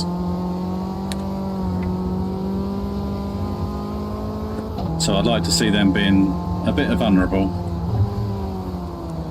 towards the end of the race, and then have the end of the race come to us. And where it will really show will be coming out of these slow corners here. I'd expect to see it, especially out of here. I'd expect my car to be much more planted compared to them. But they are normally quicker out of there, so at the very least I'd expect to be stalemate with them.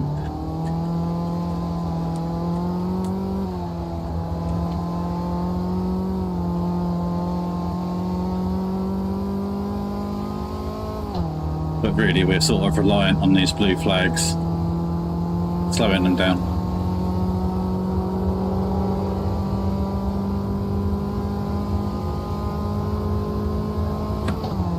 Don't see me doing it on outright pace.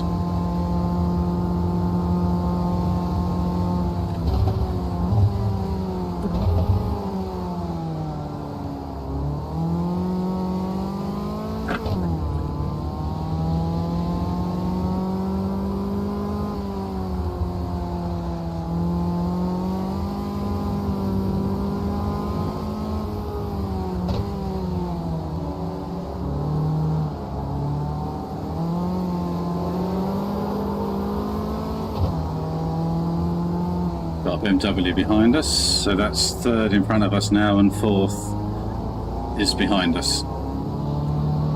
So they're really close after all that through wet and dry cycle.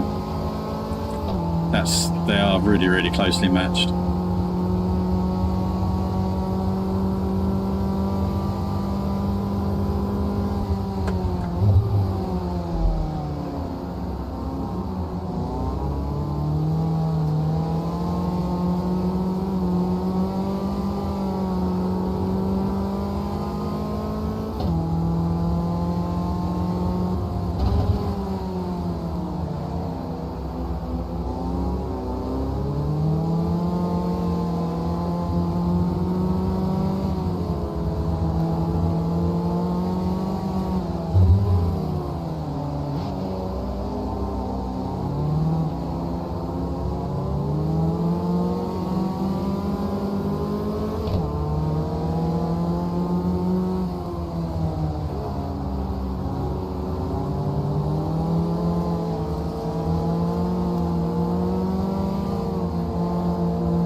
Yeah.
Messy.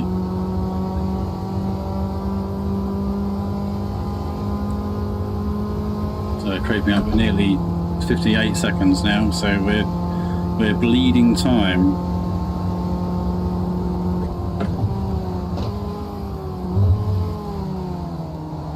I'm actually going to have to, I think, try and squeeze some more out of this, aren't I? I'm not sure that the current plan is going to be good enough.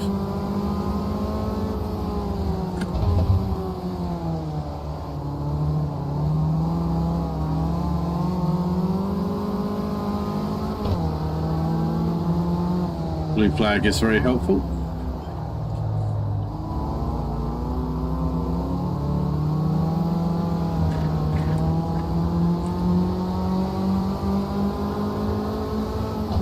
Oh, he's coming.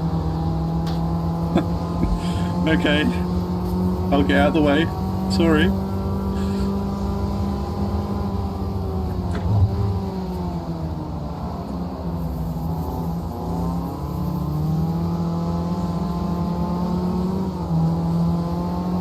Ooh, just started to spin the rear up a little bit there. It got out of slip and into, well and truly into slide there.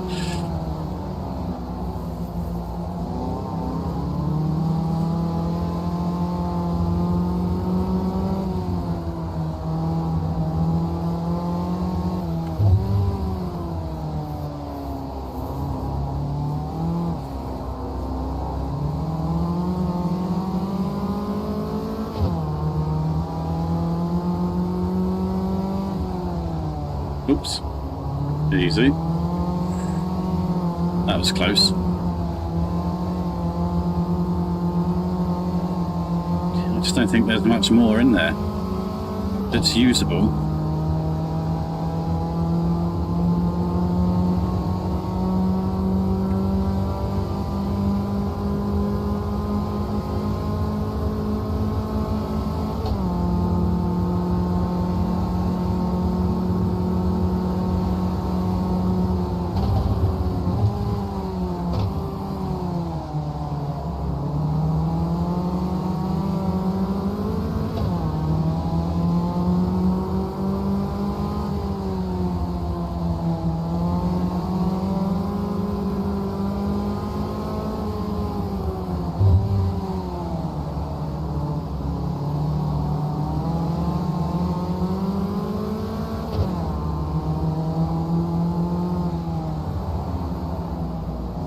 Nice to see a whole load of them out together though. Encouraging.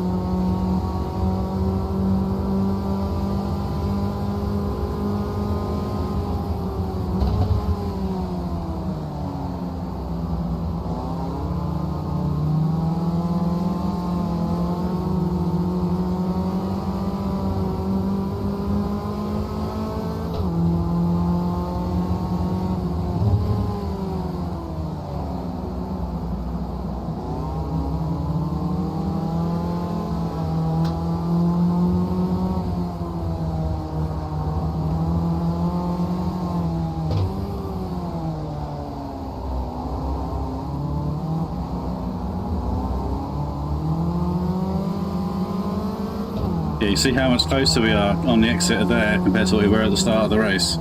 They were blowing us away there at the start of the race. Much more even now, and we've still got 37 minutes to go, so I'm encouraged by that.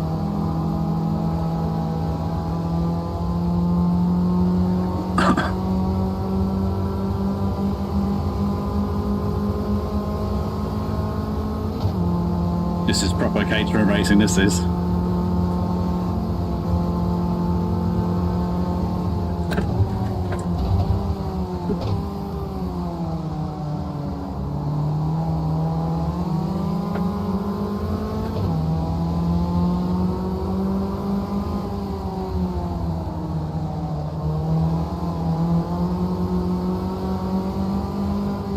That's a bit crap, isn't it? Not as crap as that though.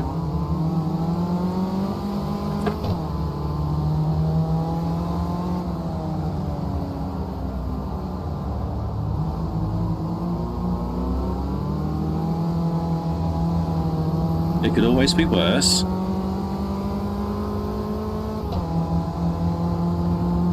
And actually, Maluev is one of the faster drivers as well.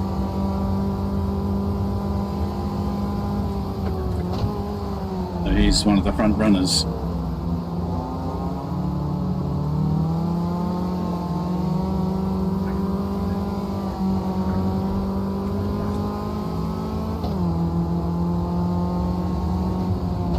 That's a shame, that, because we were starting to step them up. Oh dear.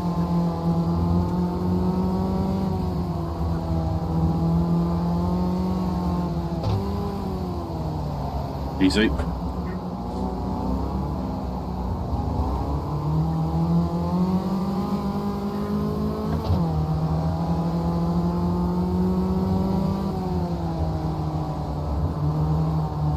Come on.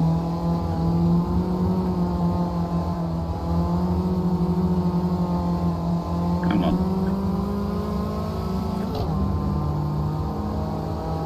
I'm not sure we're going to get a tow out of this.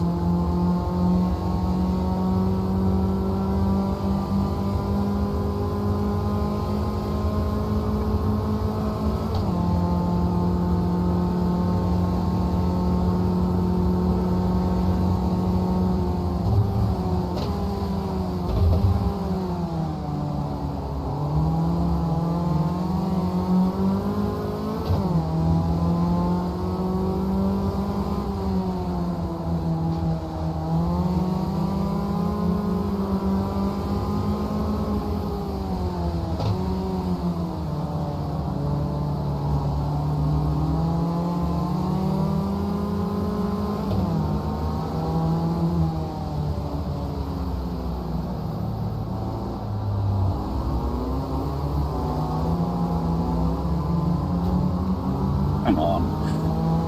Come on, put your foot in it, mate.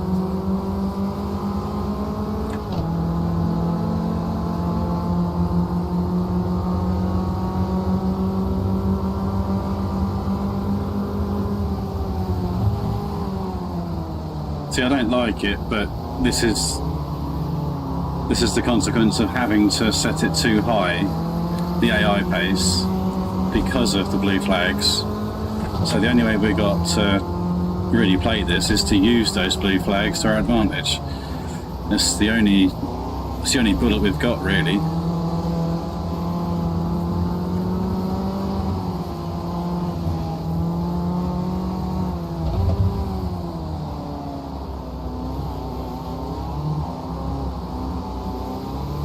And the longer the Opala takes getting through this lot, the better, because that will slow the other Caterhams up for longer, because they'll be getting the blue flag sign, so they'll start to slow down.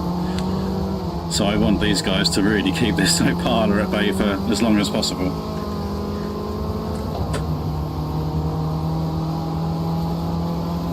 Whey.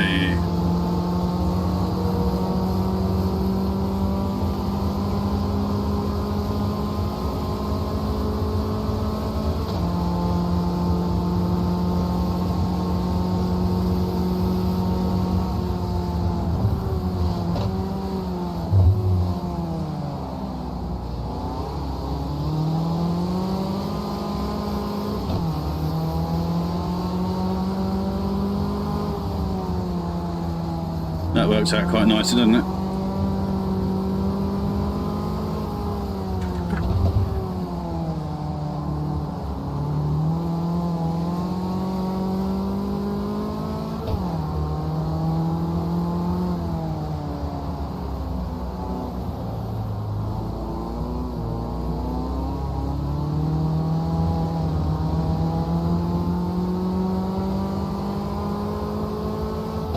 So we've got the Maserati behind us, yep.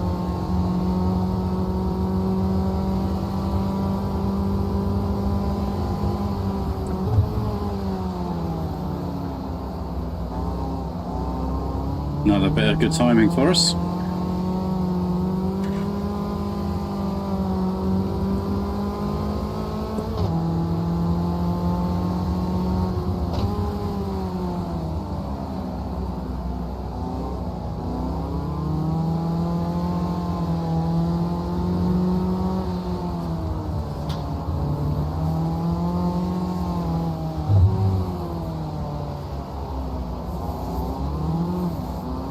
a big old beast, don't they, those Audis?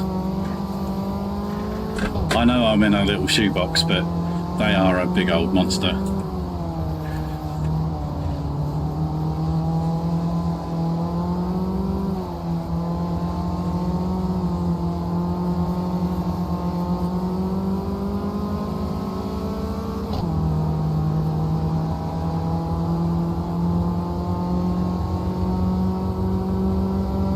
Yeah.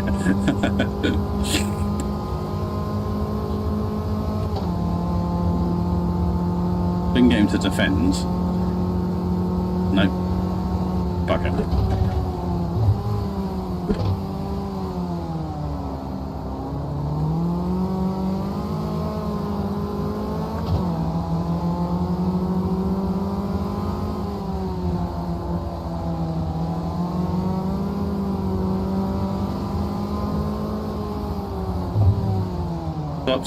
Stop. Without the rear, thank you.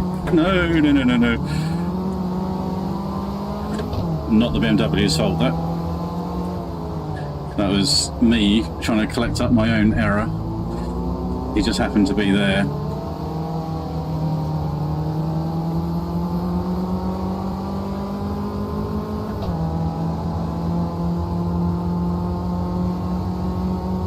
We've got Stevenson ahead of us again, so that's good.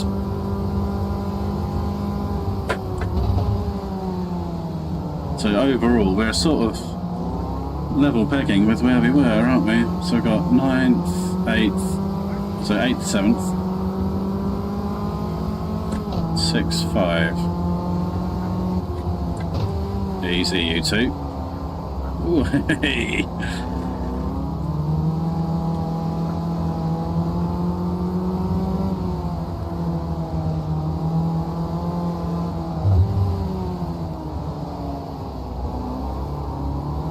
So we're looking at a possible top 5.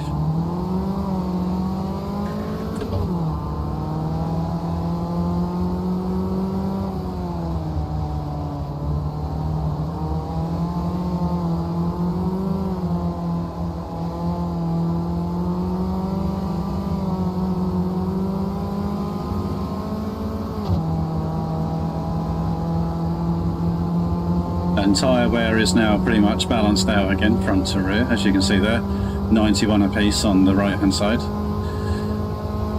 88 on the left front, 90 on the left rear. So we're pretty much balanced out again now on tyre wear. But these guys will be suffering on the rear, hopefully.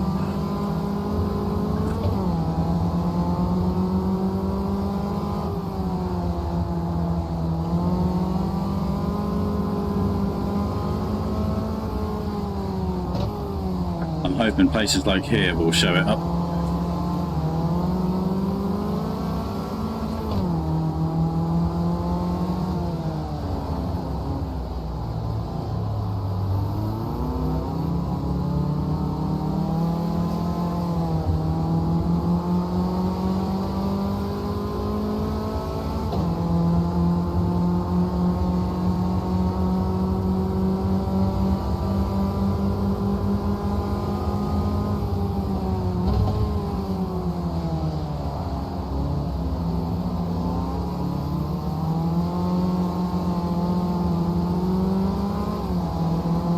Oof. That was close. It wouldn't have gone much more, and that would have gone.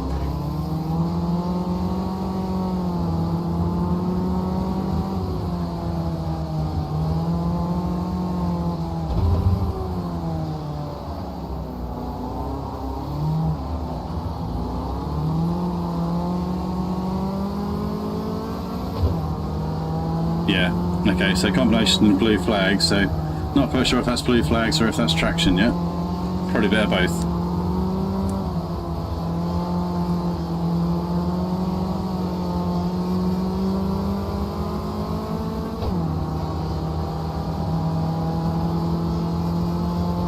No, you stay where you are, mate. You stay where you are. Thank you.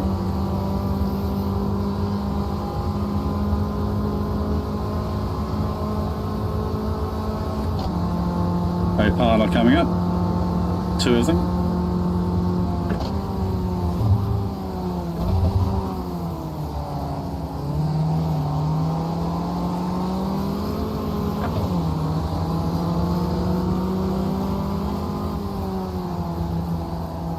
And also we mustn't forget as well that we might see some rain at the end as well, so that if they're on already massively used rear tyres, we should have an advantage then as well.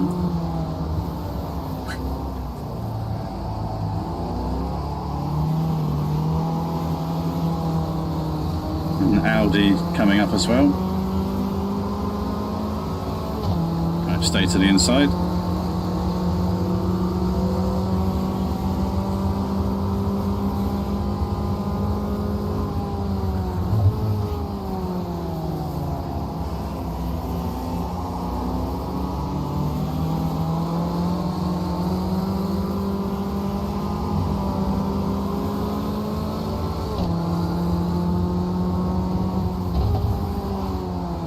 We're getting a bit busy again, isn't it?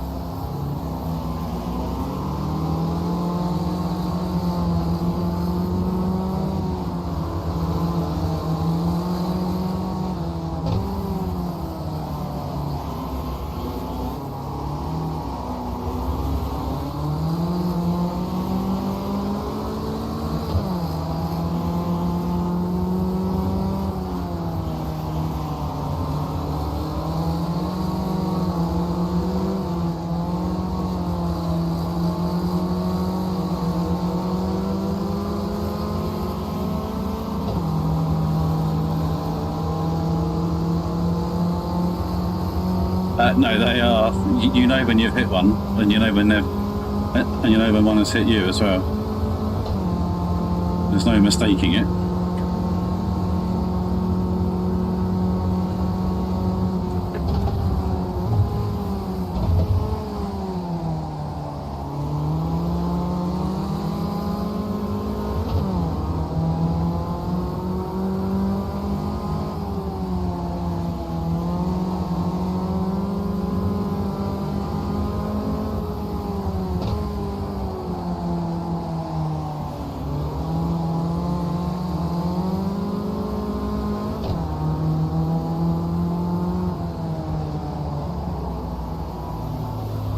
Come on. Just the rear started to walk out a little bit there.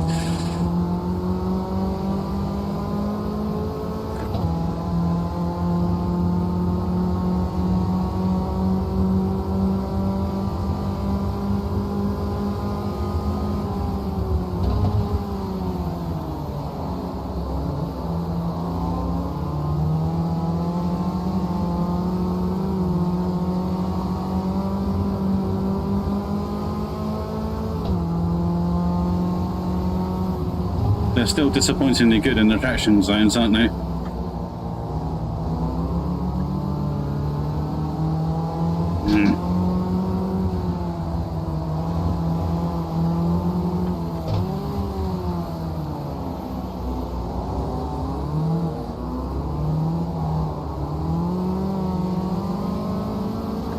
Well, that didn't work, did it? That didn't work, Andrew.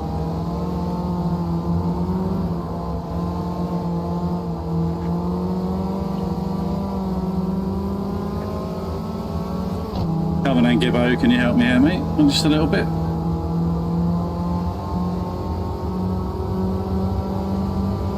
Oh, nice one, Lopez.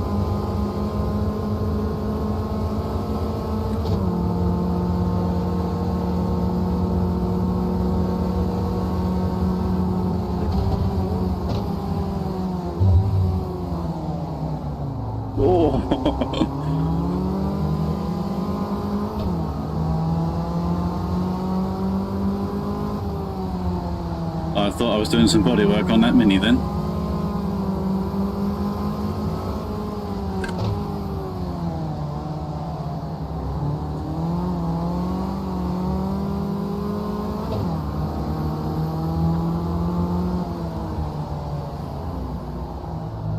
Come on, stop.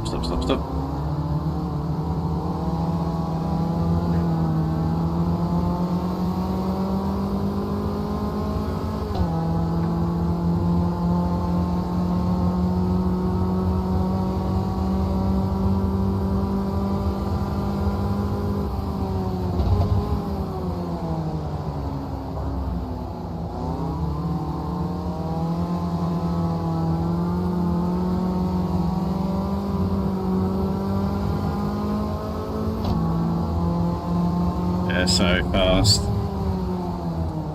This is going to end in tears, isn't it?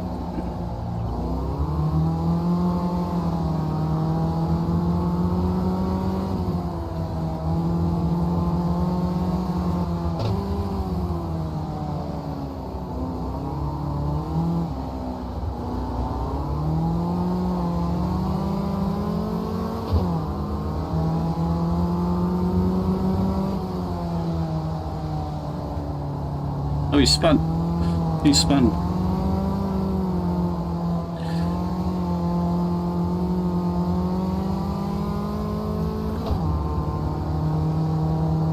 Right, we've got a little bit of a gap now to Lopez.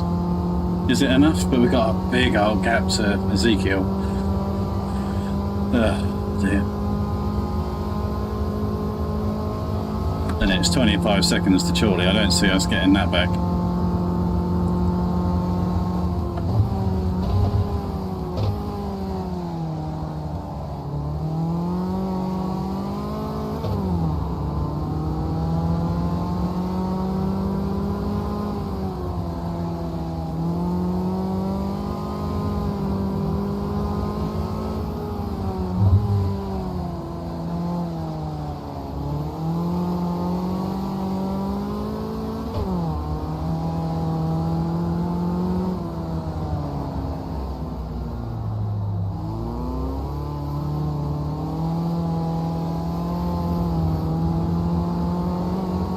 So we've got a Maserati behind us.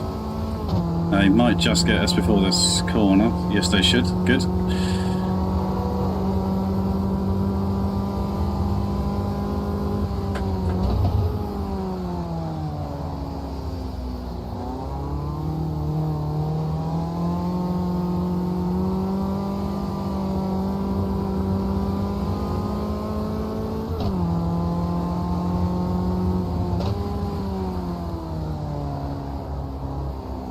Another Maserati.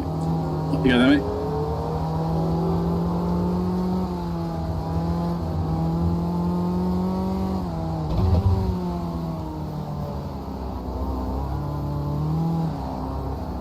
So they're first and second.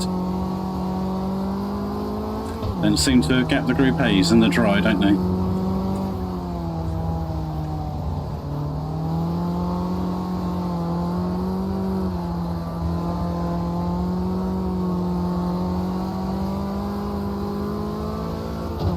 And we're 20th overall, which I think is pretty cool, considering we're like the 4th, 5th slowest class.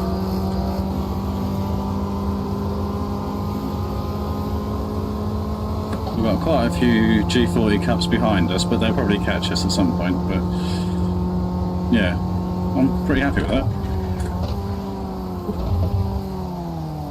Stop. A bit late on the brakes, huh? Ah, another Opala behind us as well. Good. So the Opalas are great news for us.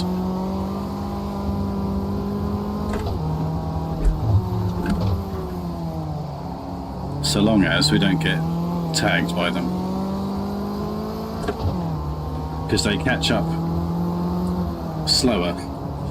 So the Group A's and the Maseratis, alright, they're fine, but they catch you when they're gone almost immediately. Whereas the Opalas, you get a blue flag period for a lot longer. So that's going to affect the other Caterhams more. So really the Opalas are great news for us.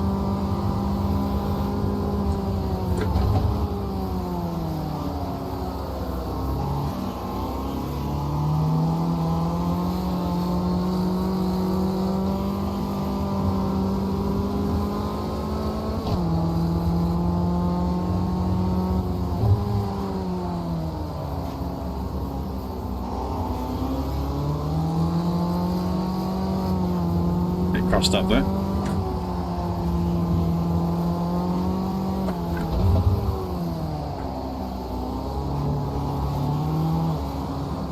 I'm trying to balance being more aggressive and still keeping the car in line. It's a very fine line.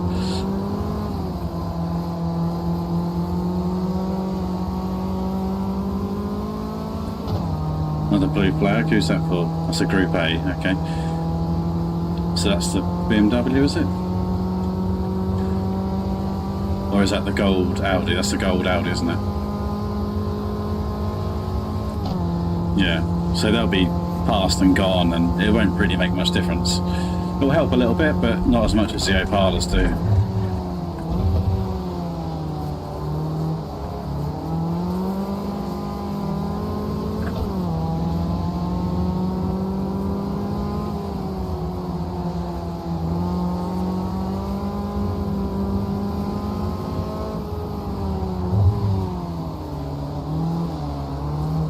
We've got the first BMW coming up now as well.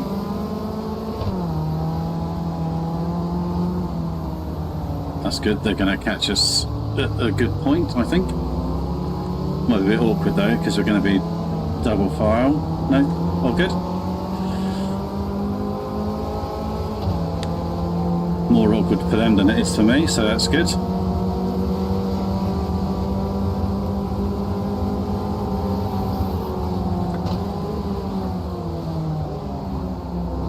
Feel a bit vulnerable out here.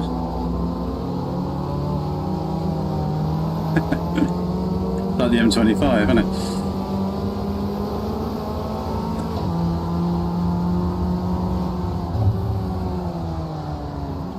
That's going to close off very quickly, that one.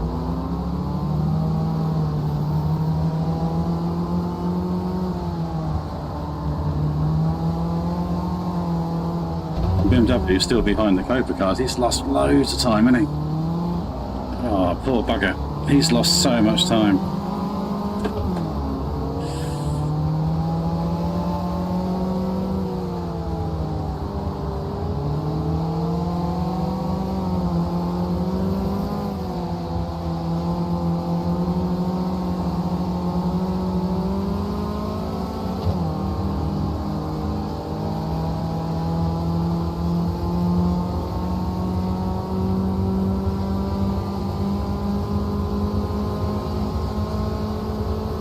I mean, that's a podium there, so that'll be amazing if we can squeeze it.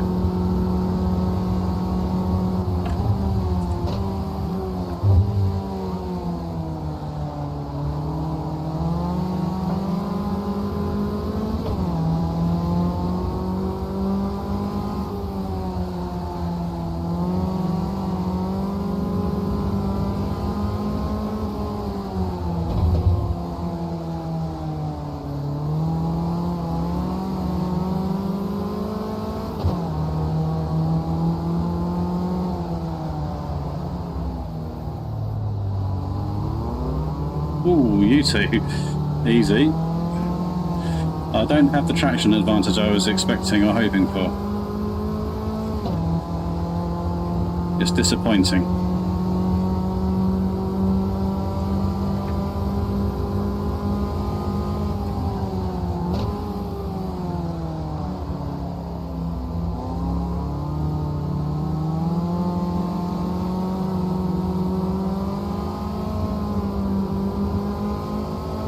But we might have some rain soon, so that might just be the game changer. We can hope, can't we?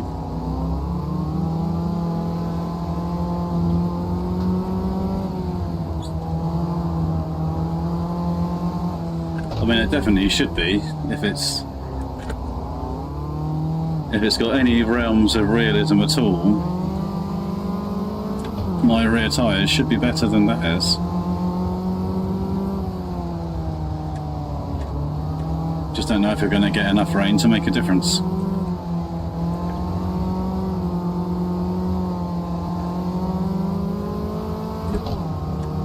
Well, you can see there's definitely a traction advantage there, isn't there? This is looking good. Right.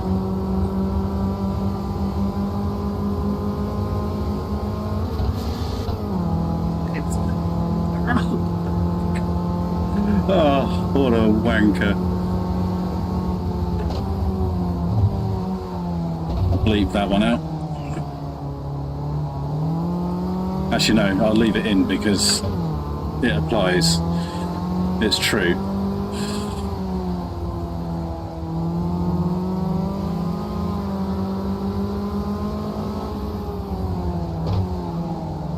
Ooh.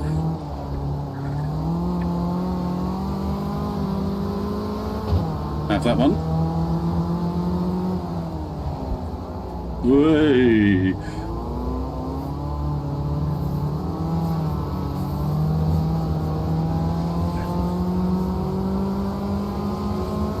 That was not intentional, that slide.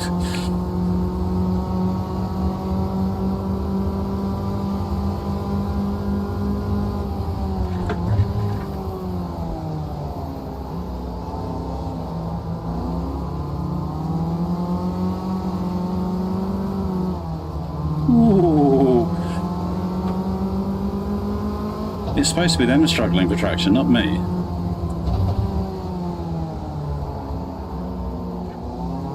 Seems my right foot's got a bit heavier though.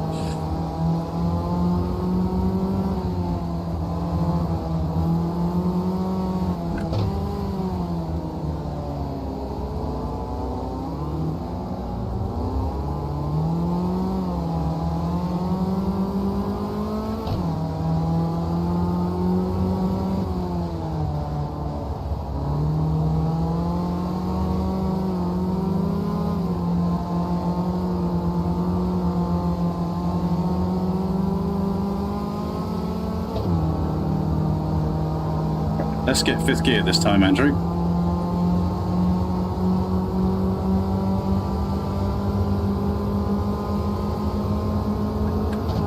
Fifth.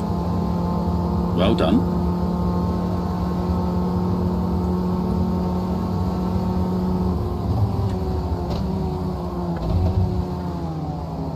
Dude.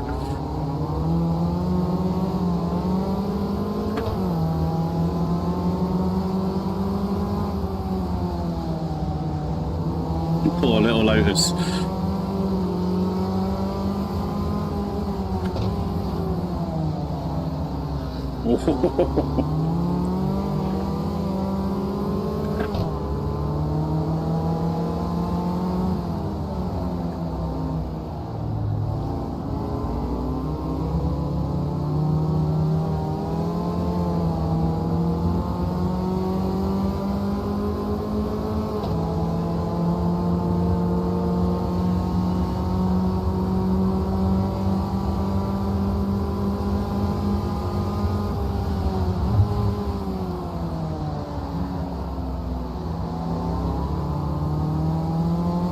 It's weird actually, they seem to be struggling more in the mid-corner phase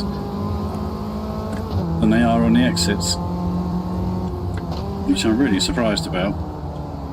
This is risky.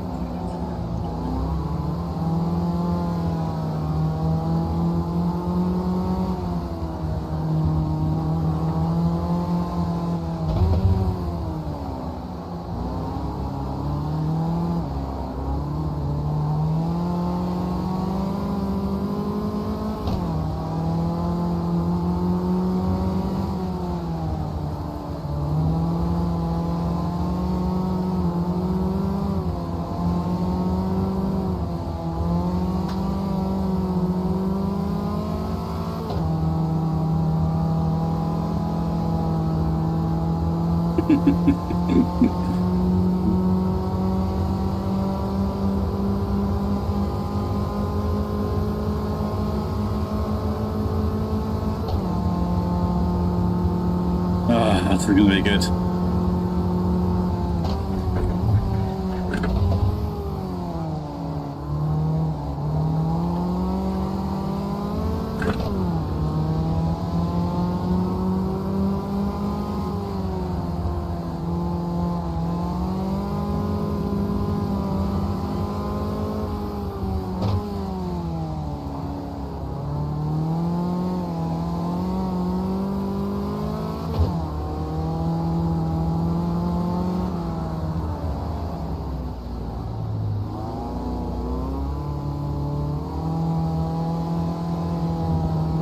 Until the blue flags came, anyway. Well, second place is 25 seconds up the road, so.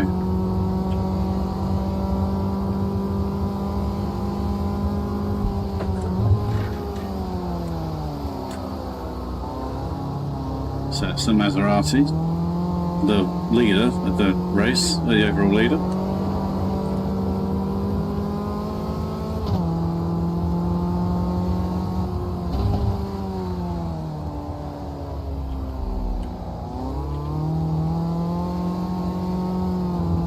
Second place is here as well, don't want to get in their way.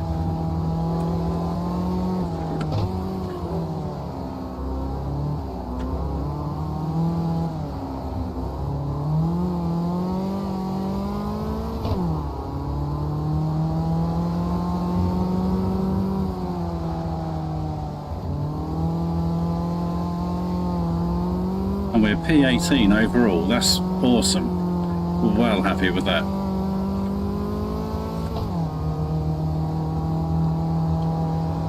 Less happy with the 25-second gap to the leaders.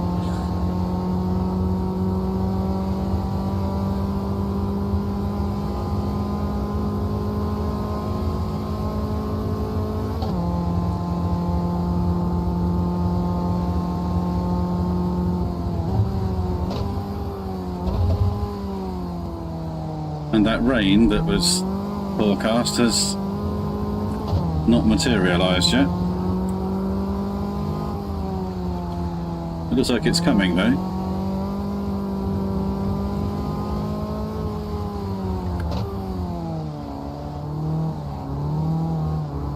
Easy. Look at the road, Andrew. Not the relative. Because we've got a G40 now behind us, directly behind us. But if it does rain, they will drop back.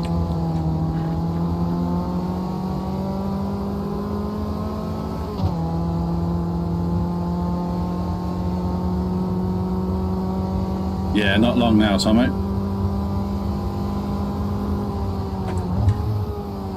And with the time being on ×10, when it does come, it'll be quick, so... But it's not going to do anything to help us out.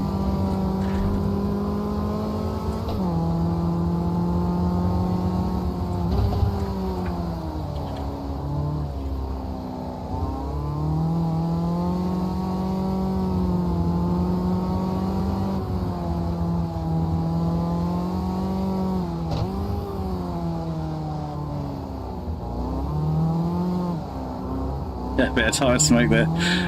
Lit up the inside rear.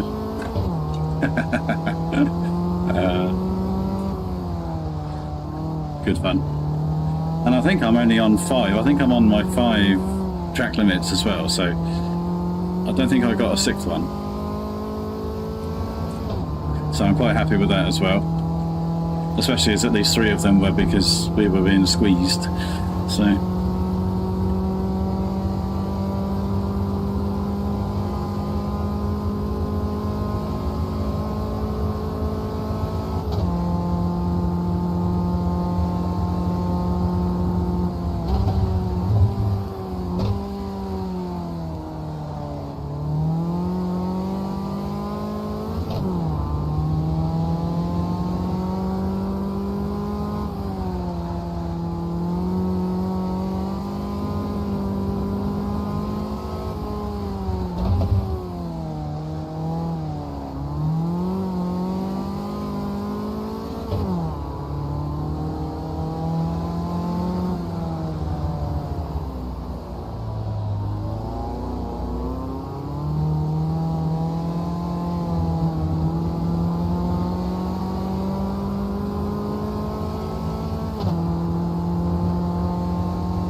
It's fun, but it's not fast.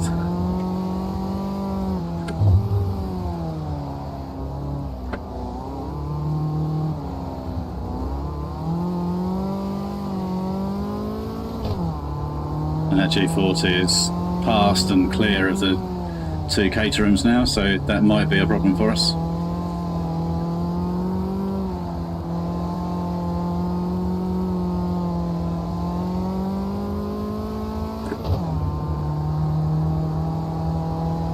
I'd rather finish 18th than 19th.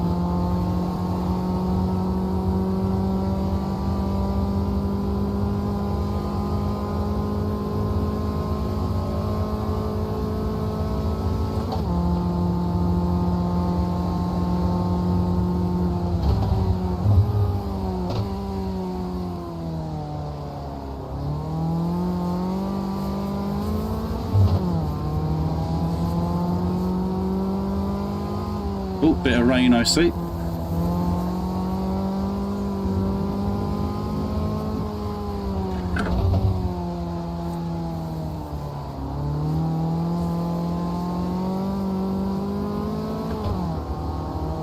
Got the BMW behind us now. That's a shame actually, they lost so much time, didn't they, behind us. They probably would have been with that Audi had they not lost all that time.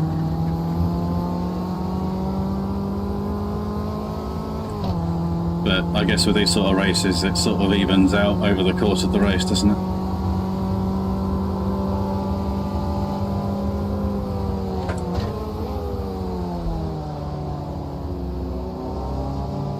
Oh, come on.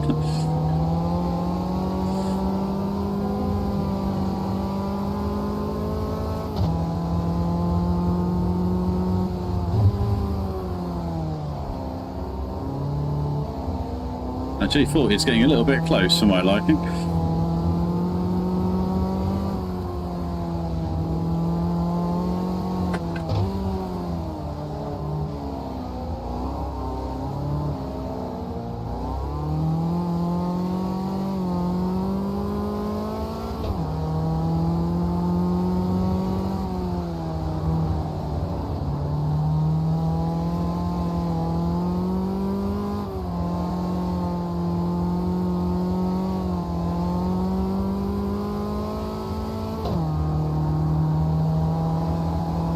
The last lap, I think it is, isn't it? Looks like it.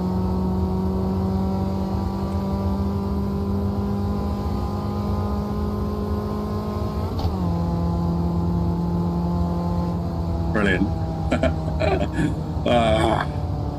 I enjoyed that.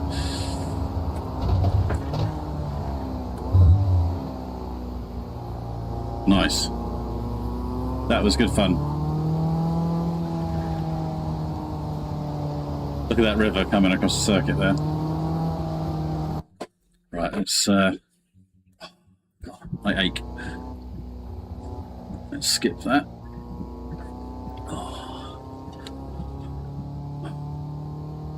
So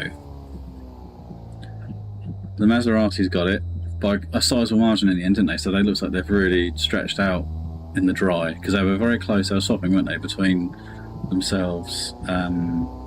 Between the wet and the, when it started to get wet, they were very close, and then when it dried out, it was like the Maseratis have stretched their legs a bit, so maybe not as close as it seemed then. After all that, then the Opalas are some way back, pretty close though. Look, 27.51, 27.56, 27. So that's one extra lap down. Yeah, no, pretty quick, pretty close. Sorry. Didn't even see a 2002, did we, in the entire race? But they were 16 seconds apart. Then the G40s. Oh, look at that, Rampinelli leading the Caterhams. He was up there, so it was 2:27.39. So he got the extra lap. 2:26.06. 20 seconds down. He's a fair way down. Then you got Chorley, who was, look how close they were. Ooh. They were very close, and then we were 26 seconds further back.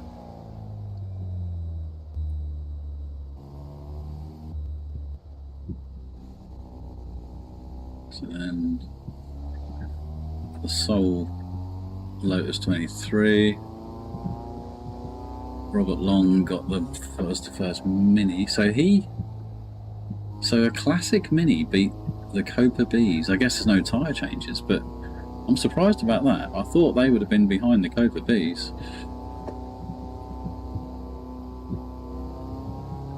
So Romildo Assis won the CopaBs, Robert Long won the Vintage T1. Where did my mate finish?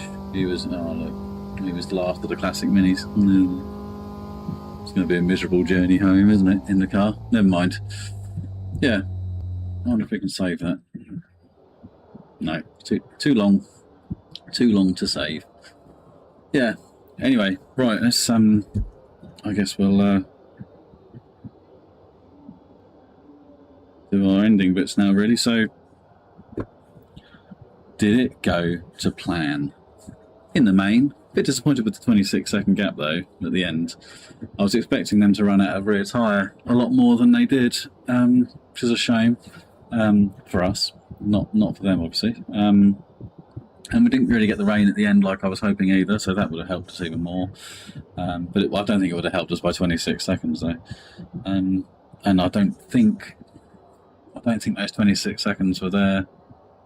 If I'd have pushed harder, I'd have ended up going the same speed, just, you know, worn out my tyres more and got a bit more track limit warnings. So I don't think it. I think I'm pretty happy with how it went, really. What needs work? Well, there was a few times in the traffic where I got a little bit flustered. I had a few moments on the brakes, but then it was, you know, it's a 2.5 hour race, so you're going to have the odd mistake, aren't you? So I'm not going to beat myself up too much about it. But the car felt nice. The balance of the car was really nice, both in wet and in dry, and in those transitional conditions as well.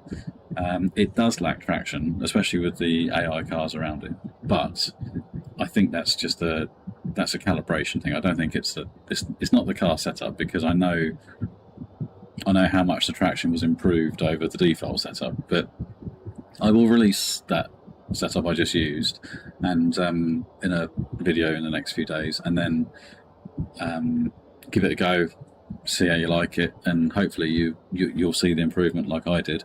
Yeah, other than that, I don't really think I've got much else to say. I think I've caught up. I think I kept up to date with the chat, so I'm quite happy with how that went as well. So yeah, all in all, very happy. I know it was a long race. It takes an acquired taste to enjoy it, but for those that have that taste, I hope you enjoyed it. They can't all be sprint races, so yeah, it's nice to give you something a little bit different, you know, a slightly more relaxed race, really. So anyway, I'm going to stop rambling. Thank you very much for watching. Thanks for joining me. Thanks for your contributions. I really appreciate it. And until the next time, we'll see you later.